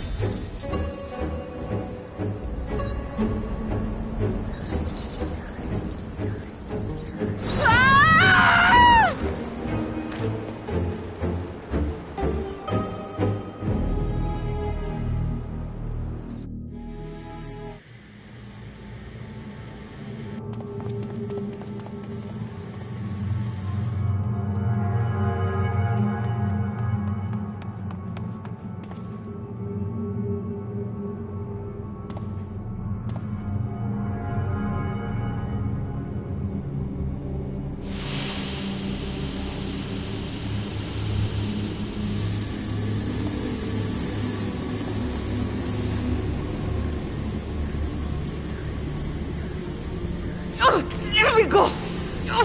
Let me go! Oh, do calm down. You'll only hurt yourself thrashing about like that. Stop! Oh, you can't do this! Please!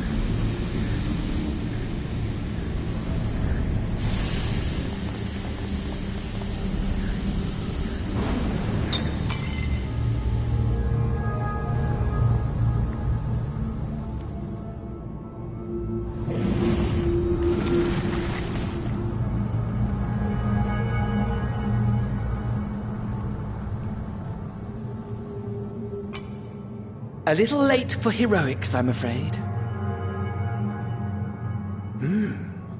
The similarities are striking. My! Such hostility! Never before has my artistry so displeased. My patrons of old would have positively squealed in delight, though, between you and me, I find gushing praise exhausting.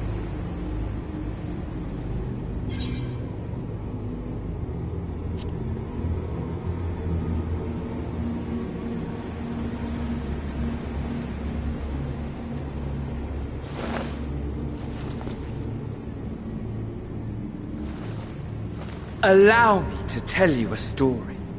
Surely you've yet to hear the one about Van Daniel, the sundered Ascian.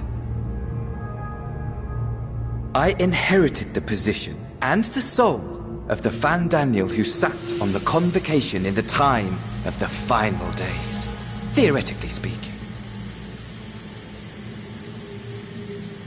Practically speaking, that fact is of no consequence. I was born and lived as, well, me. Eventually, I was recruited into the Ascians and imbued with the former Van Daniel's knowledge and memories, but I never felt that they were truly a part of who I am.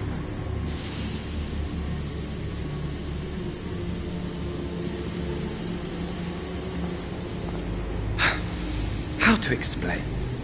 Perhaps if I told you who I was before my Ascian embrace, although that chapter too is a past I've long since discarded.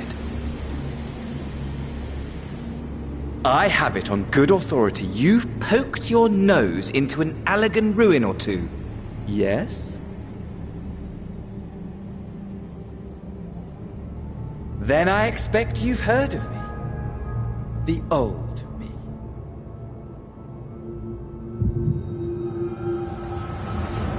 Armor. At your service.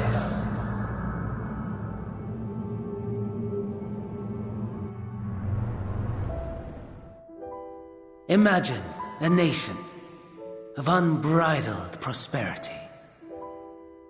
Every need met, day after day of unbroken, unshakable peace. Existence fulfilled and ripe for decay. You are a genius without peer, Amon. How ever do you conceive of such delightful experiments? That fool was beside himself with panic when he awoke with the head of a bull. Even his cries for help emerged as guttural lowing. Oh, the memory of it. My poor sides. My friends and I were so consumed by laughter we struggled to breathe. No more than entertainment for bored wastrels. My all-consuming work. But it was not their only indulgence.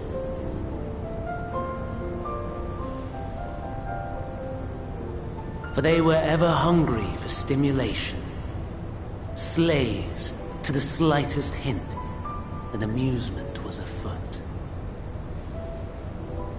Our nation was ailing, but I would see the poison purged. I resurrected a legend, our first and greatest emperor.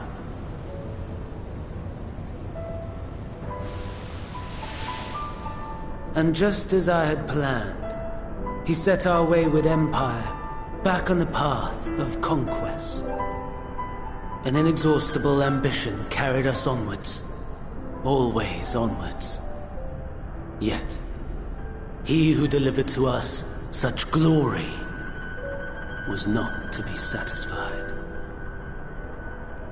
Heed me, Amon. No matter how vast one's empire, or full one's treasure vault, all is rendered meaningless by death. In the end, all is lost.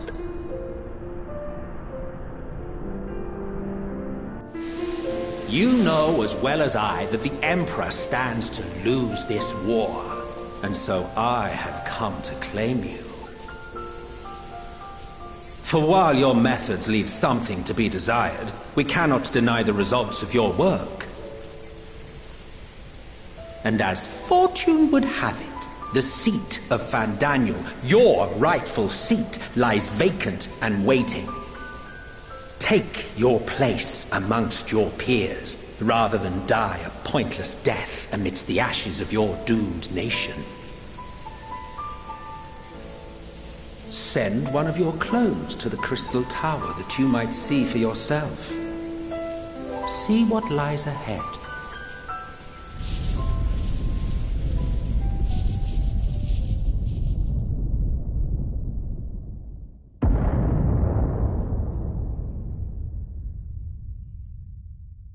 The fall of the Empire affirmed the truth, majestic and tragic, as the Emperor foresaw.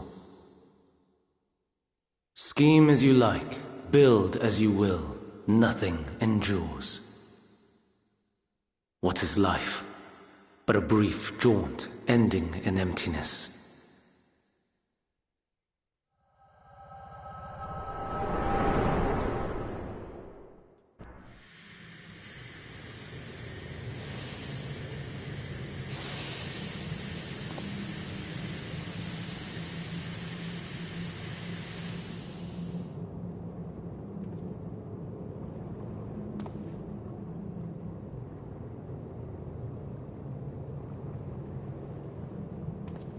So easily distracted. Why, I almost left without saying farewell. As for your friend, you needn't worry. These pawns are far more useful to me alive as fuel for the primals.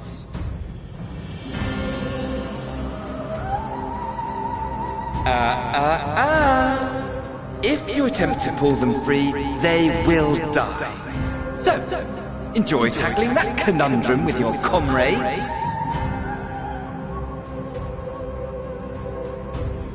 We shall meet again!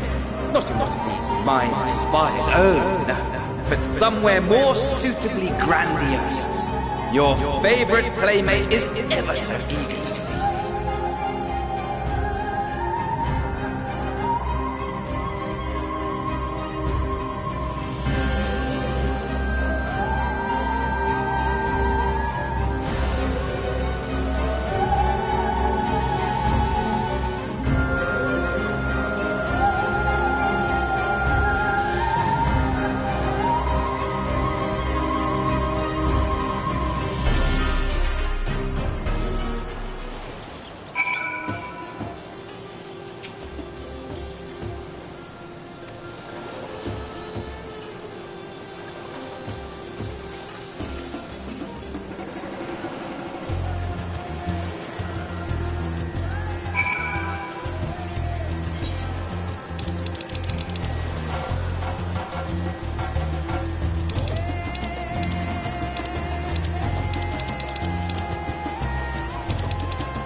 A vast rock squats upon Favnir, and to its stony surface clings the city of Rads at Han.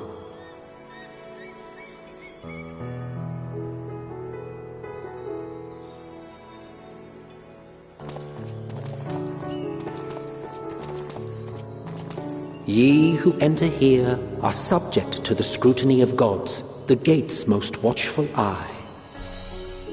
The orb which beholdeth the truth of all things.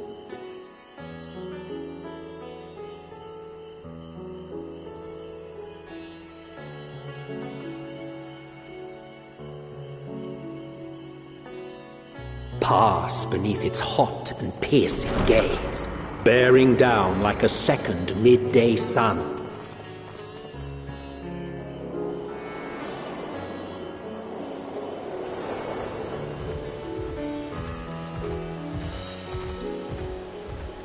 The fragrant haze, a mixture of sweet incense and acrid smoke. The cries of merchants mingled here with lively melodies accented by dancers' feet. Travelers seduced by vivid sound and colors were once swallowed up by patchwork streets.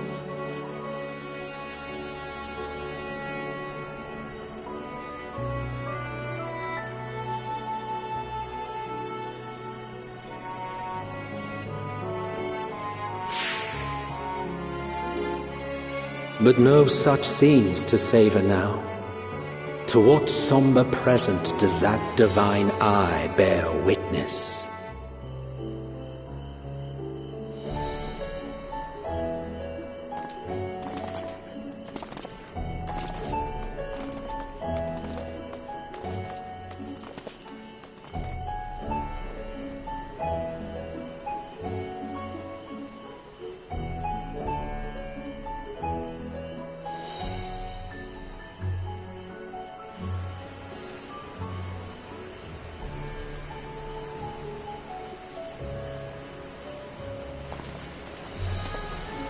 Here we are, Megadota.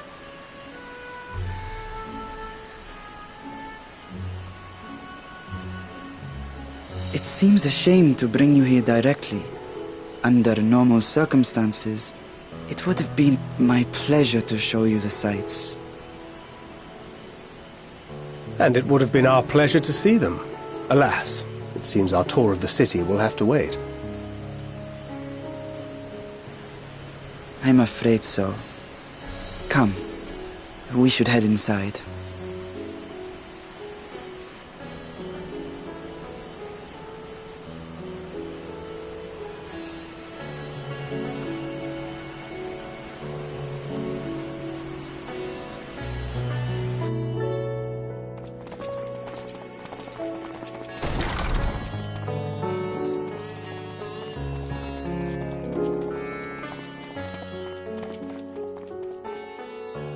Your Excellency, may I present our honored visitors? Ah, splendid. Most splendid. Allow me to introduce myself. I am Ahawan, satrap of Radzat-Han. Our alchemists tell me your assistance was invaluable in the creation of the warding scale. Such deeds ought to be recognized in person. Thus did I have young Varshan convey you here forthwith. On behalf of my people, may I express to you our sincere gratitude.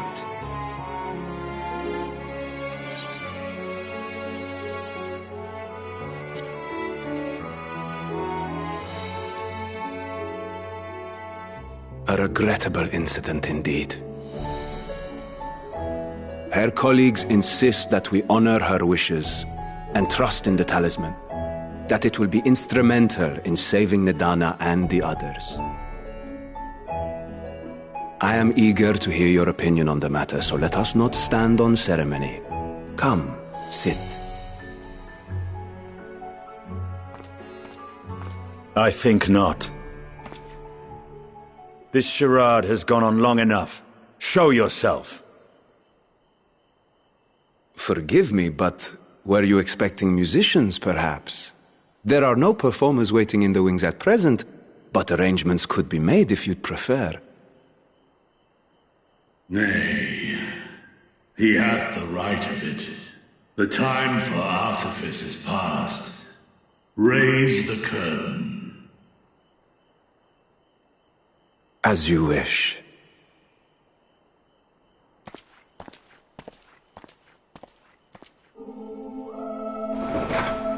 You travel as assistants to the students of Valdesian, but you are known to me.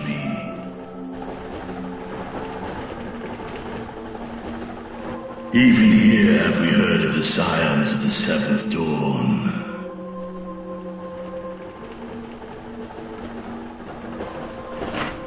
I am Vritra, and for years uncounted hath this isle served as mine abode.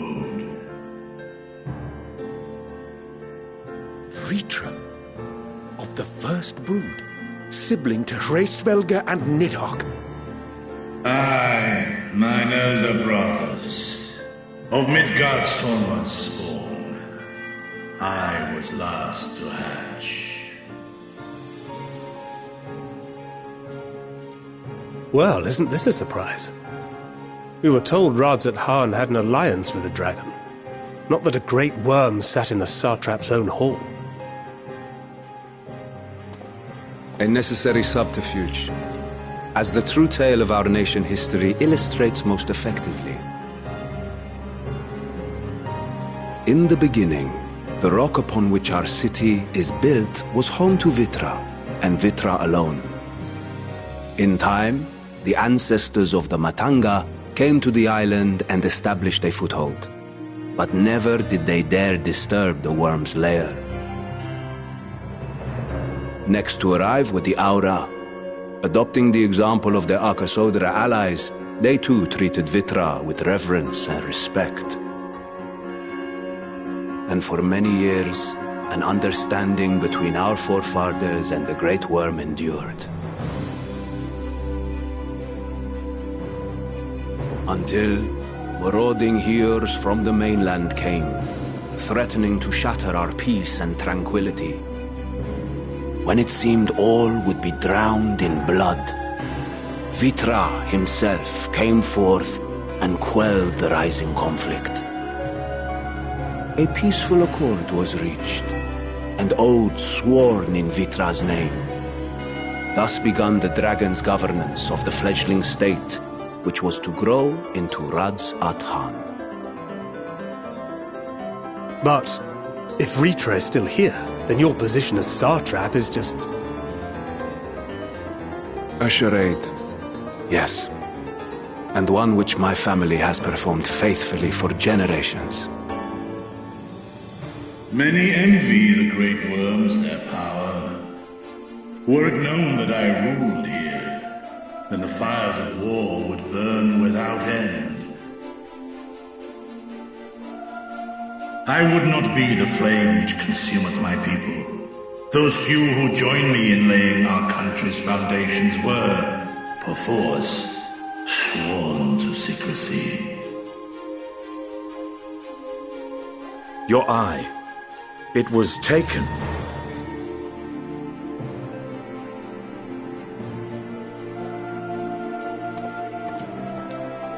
'Tis here, buried within the semblance of flesh. The body before thee is but a simulacrum, constructed by the finest artisans of Radzat Han. With mine eye nestled within, it doth serve as an inconspicuous vessel for my will. That would explain why I felt the presence of a dragon upon our first meeting. I am woven with words fashioned to deceive such arcane senses.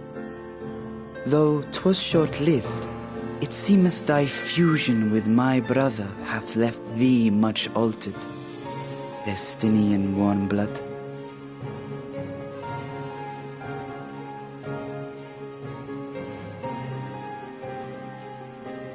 From the very first, we sensed the nature of one another. Yet did neither one of us bear his fangs. That is all I need know of thee for now.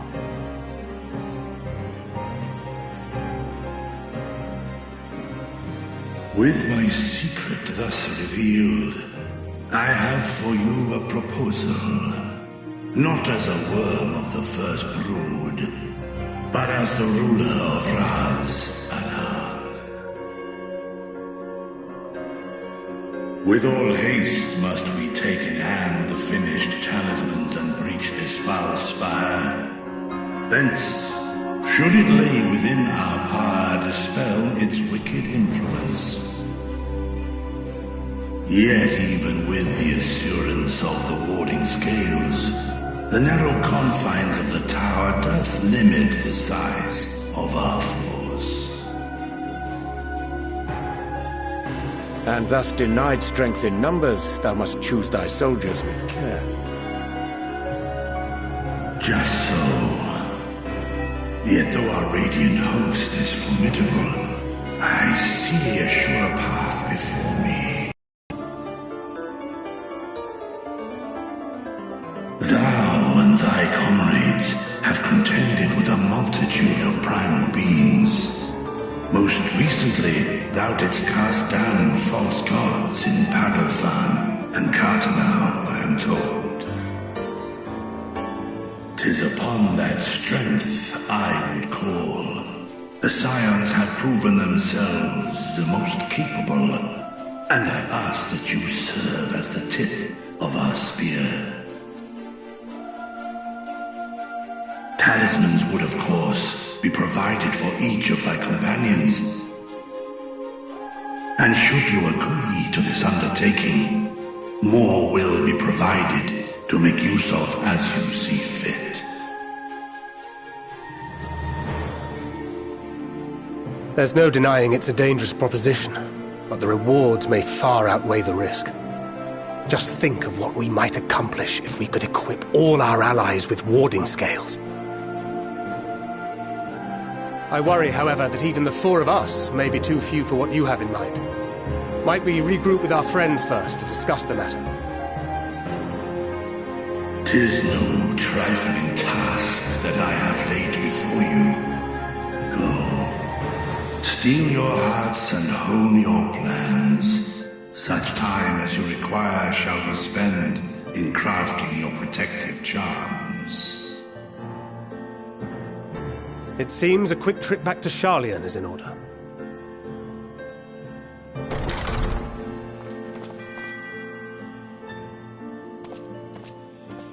Wilt thou not lend thine aid?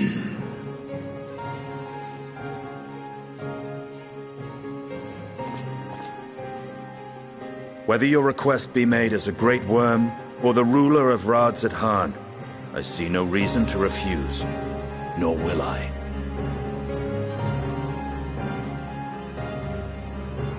I am in thy debt.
Your time in Thavner has certainly been eventful.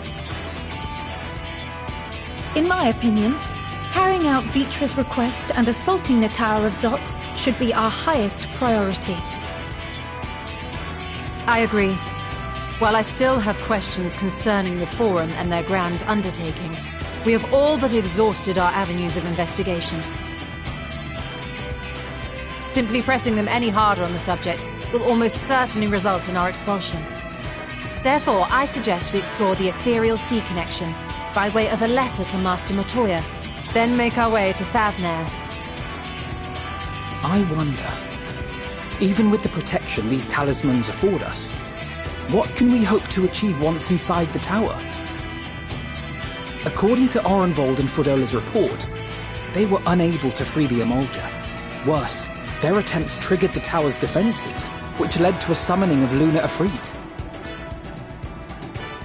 What does it tell us that the Spires even have such defenses? Simply pulling a prisoner from the wall is fatal, thus the direct approach is doomed to failure from the outset. Any further measures to dissuade such actions seem unnecessary. Unless, of course, there is a way to free the prisoners without killing them. Then it stands to reason that any intruders will be met with overwhelming force. The towers appeared throughout the world in but the twinkling of an eye. 'Twas by magical means these structures were raised, I surmise. A spire thus conjured must needs be maintained, and I suspect an arcane catalyst, some manner of core, doth lie hidden within. Destroy the core, and the tower ceaseth to be, thus liberating the captives without harm. So we can hope, and I would prefer to enter the tower with a working theory than with no plan at all. Assuming Ishtola's reasoning is correct, the chances of the defenses remaining dormant are small to none. Any primals will have to be dealt with, and defeating one will likely only lead to the summoning of another. Our every victory will only compound the prisoner's suffering. May we not then divide our forces?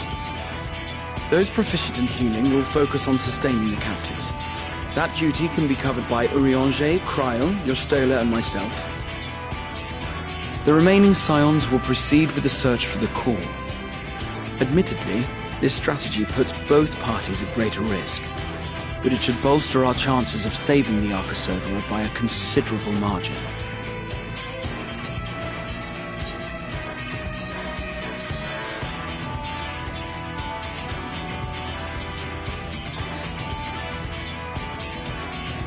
If you're to fight primals, then you'd best have at least one healer with you. And I am more than happy to fulfill that role. I found wielding a sage's armaments to be rather intuitive, and look forward to testing them against a more challenging foe. It seems we have a plan. All that remains is to carry it out. I will inform Radzat of our movements, so let us make our preparations and regroup near the tower. The military post in what's left of the Hamsa hatchery should serve as a convenient staging point. That sounds perfect. And remember, the experimental aetherite at the confluence is there for those who need it, so there's no excuse for being late.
Right then.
You underestimate me!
cannot stop us!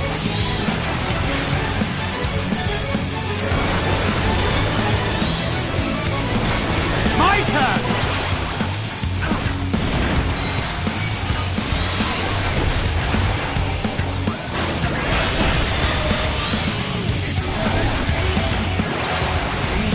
You underestimate me!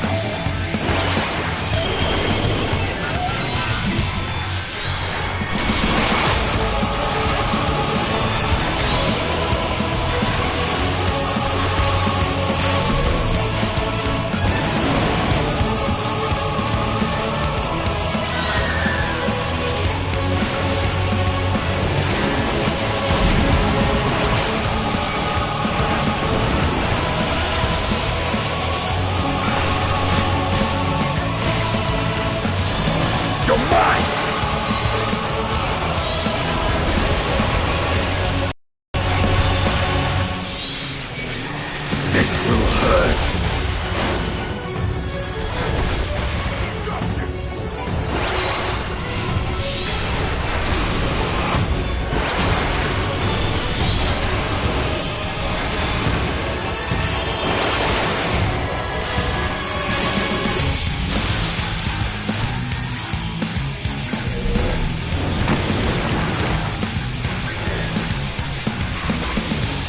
I have you!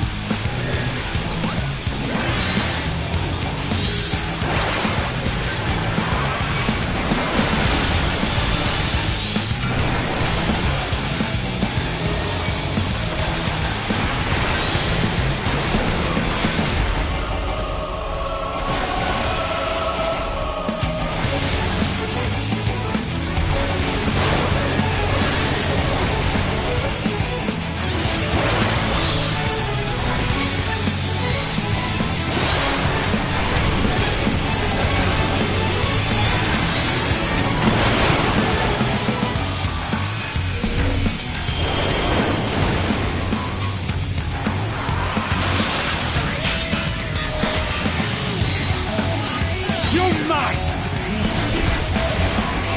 All or nothing! Try and stop!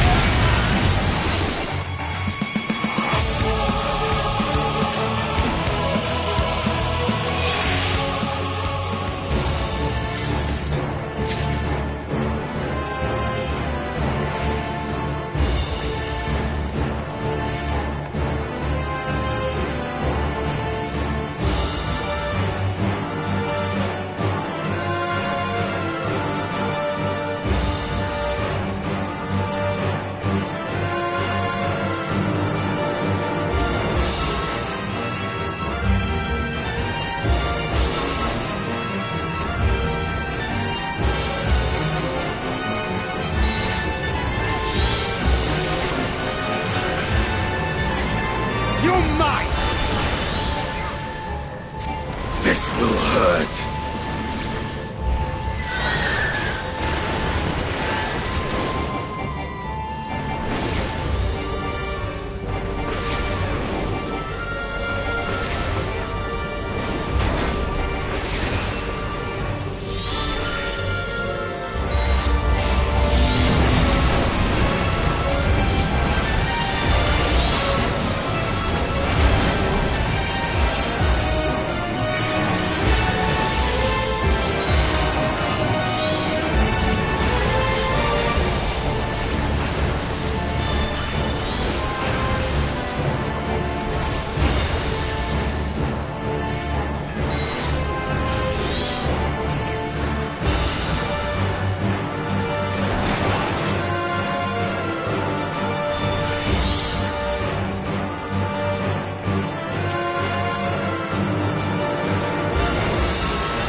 You're mine!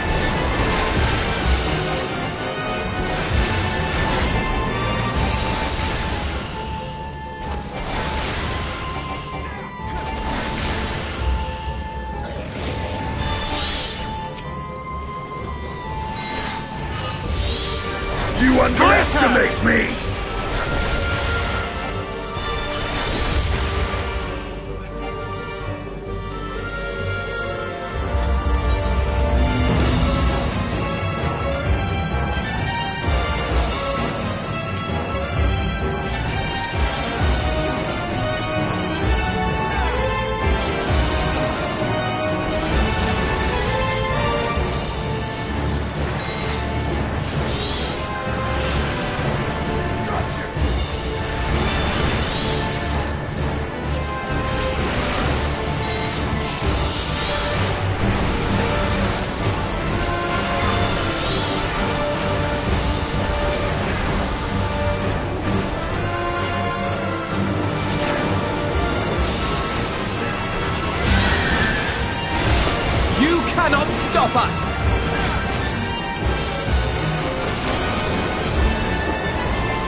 me!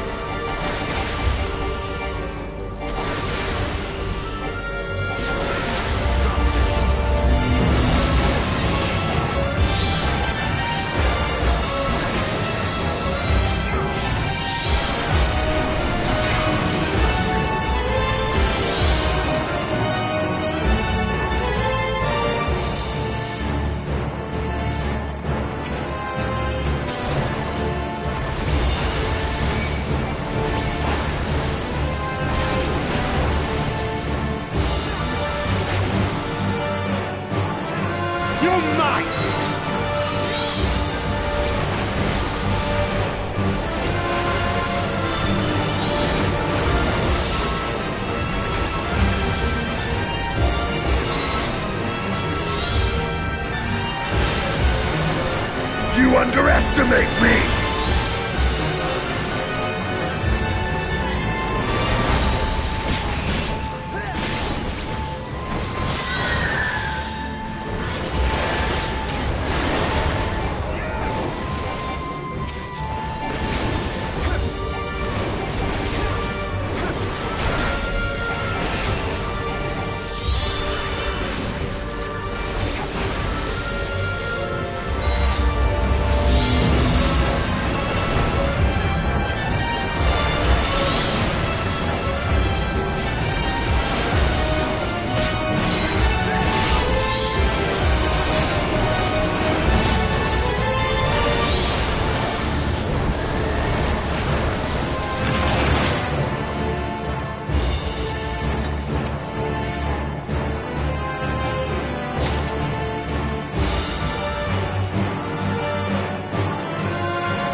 Underestimate me!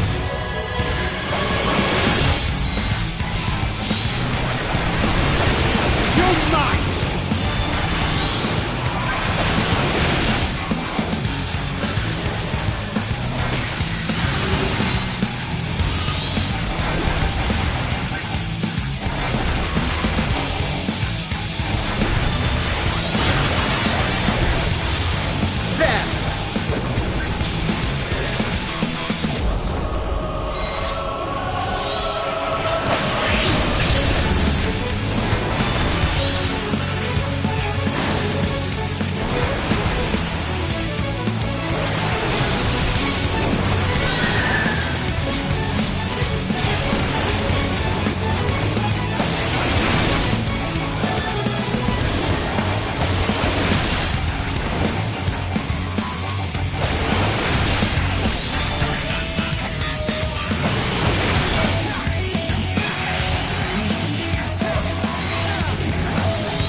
Underestimate me!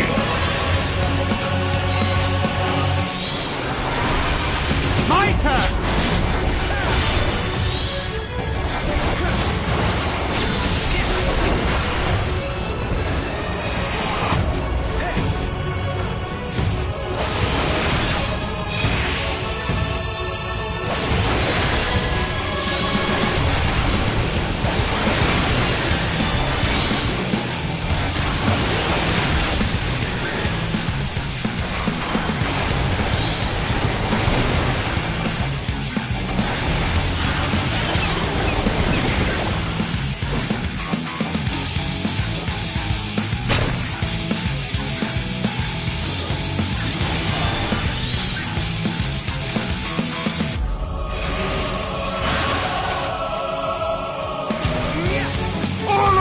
me!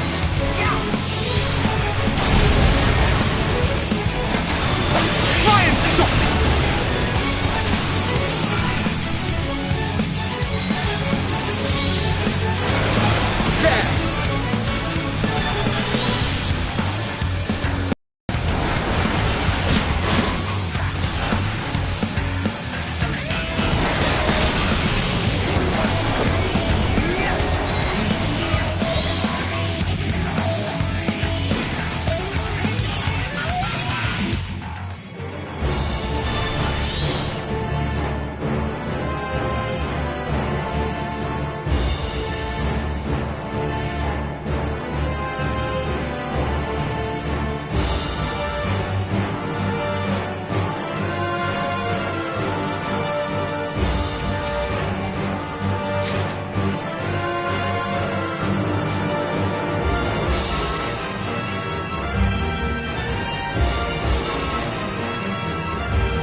You're mine!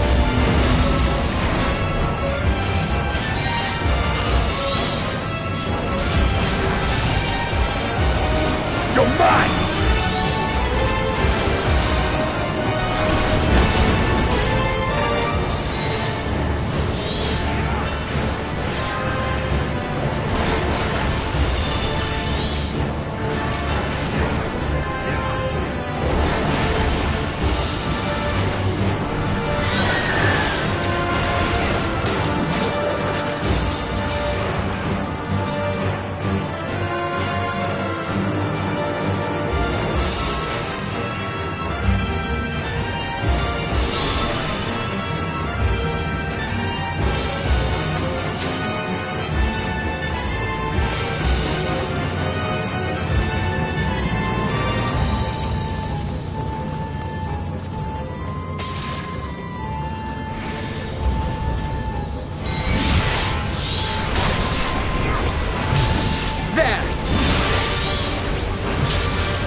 there!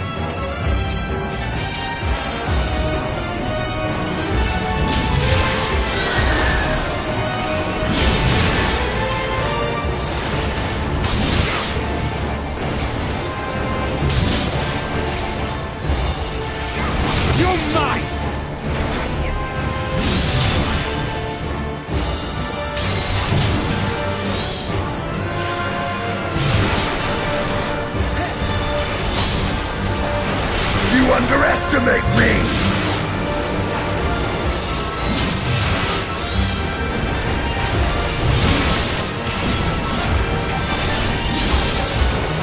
You're mine!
You underestimate me!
Is everyone all right?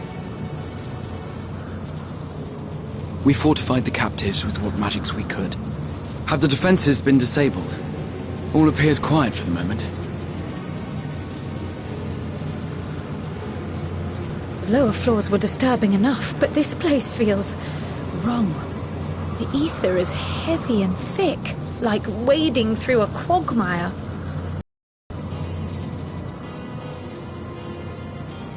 I believe we stand in the tower's beating heart.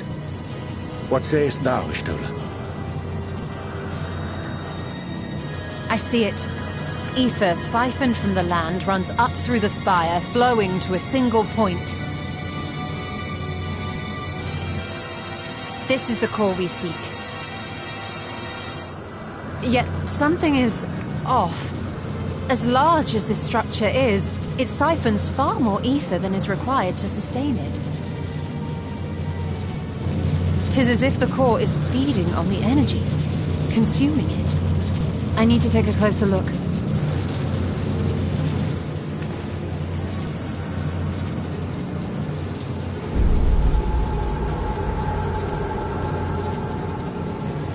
Curious. There is something there embedded inside the core.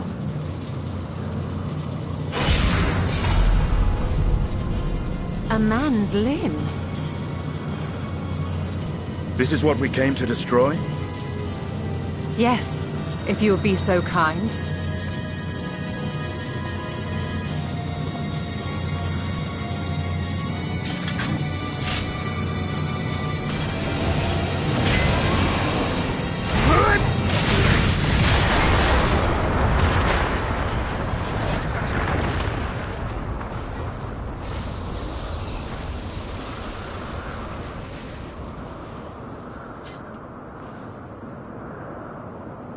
And that should be the end of it.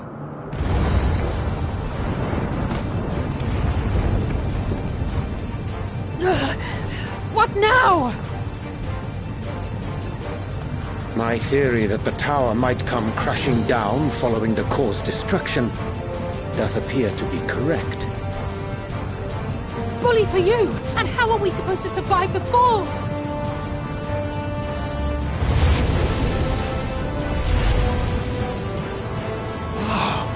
What of the prisoners below? The floor beneath our very feet dissolves. Brace yourselves! I pray I'm not too late.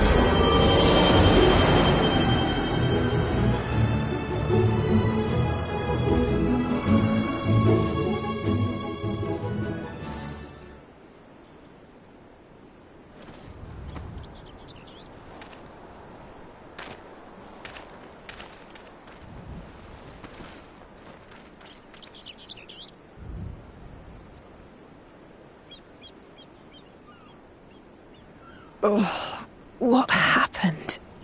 Where are we?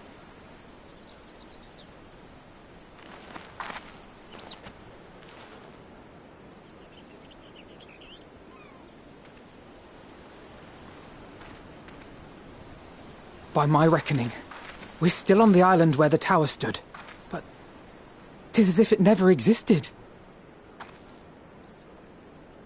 Hardly a scratch. But how?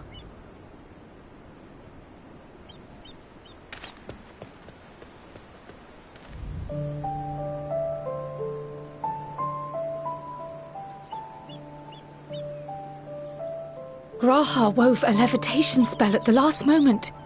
Large enough to catch everyone, it would seem.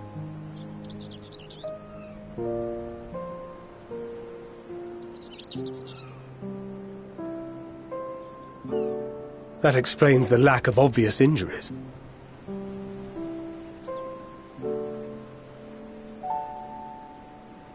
The expenditure of so much ether has taken its toll.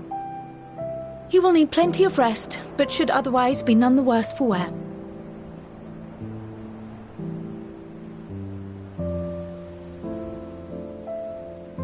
Then the immediate problem is what to do with our new friends here. They'll be much changed for their time in the tower. Even if their bodies are intact, I doubt we could say the same for their minds.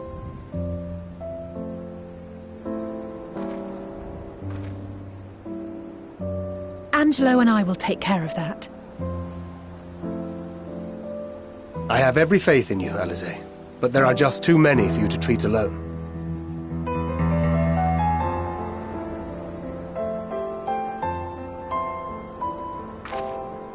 We'll send at once to Eorzea for more porksies, and call on the local mages to lend a hand. Hail, scions! We were watching the tower when it simply disappeared. What happened here? The threat is banished, and thy people delivered. They are, however, in need of treatment, and we of a secure locale and helping hands to assist us in its provision.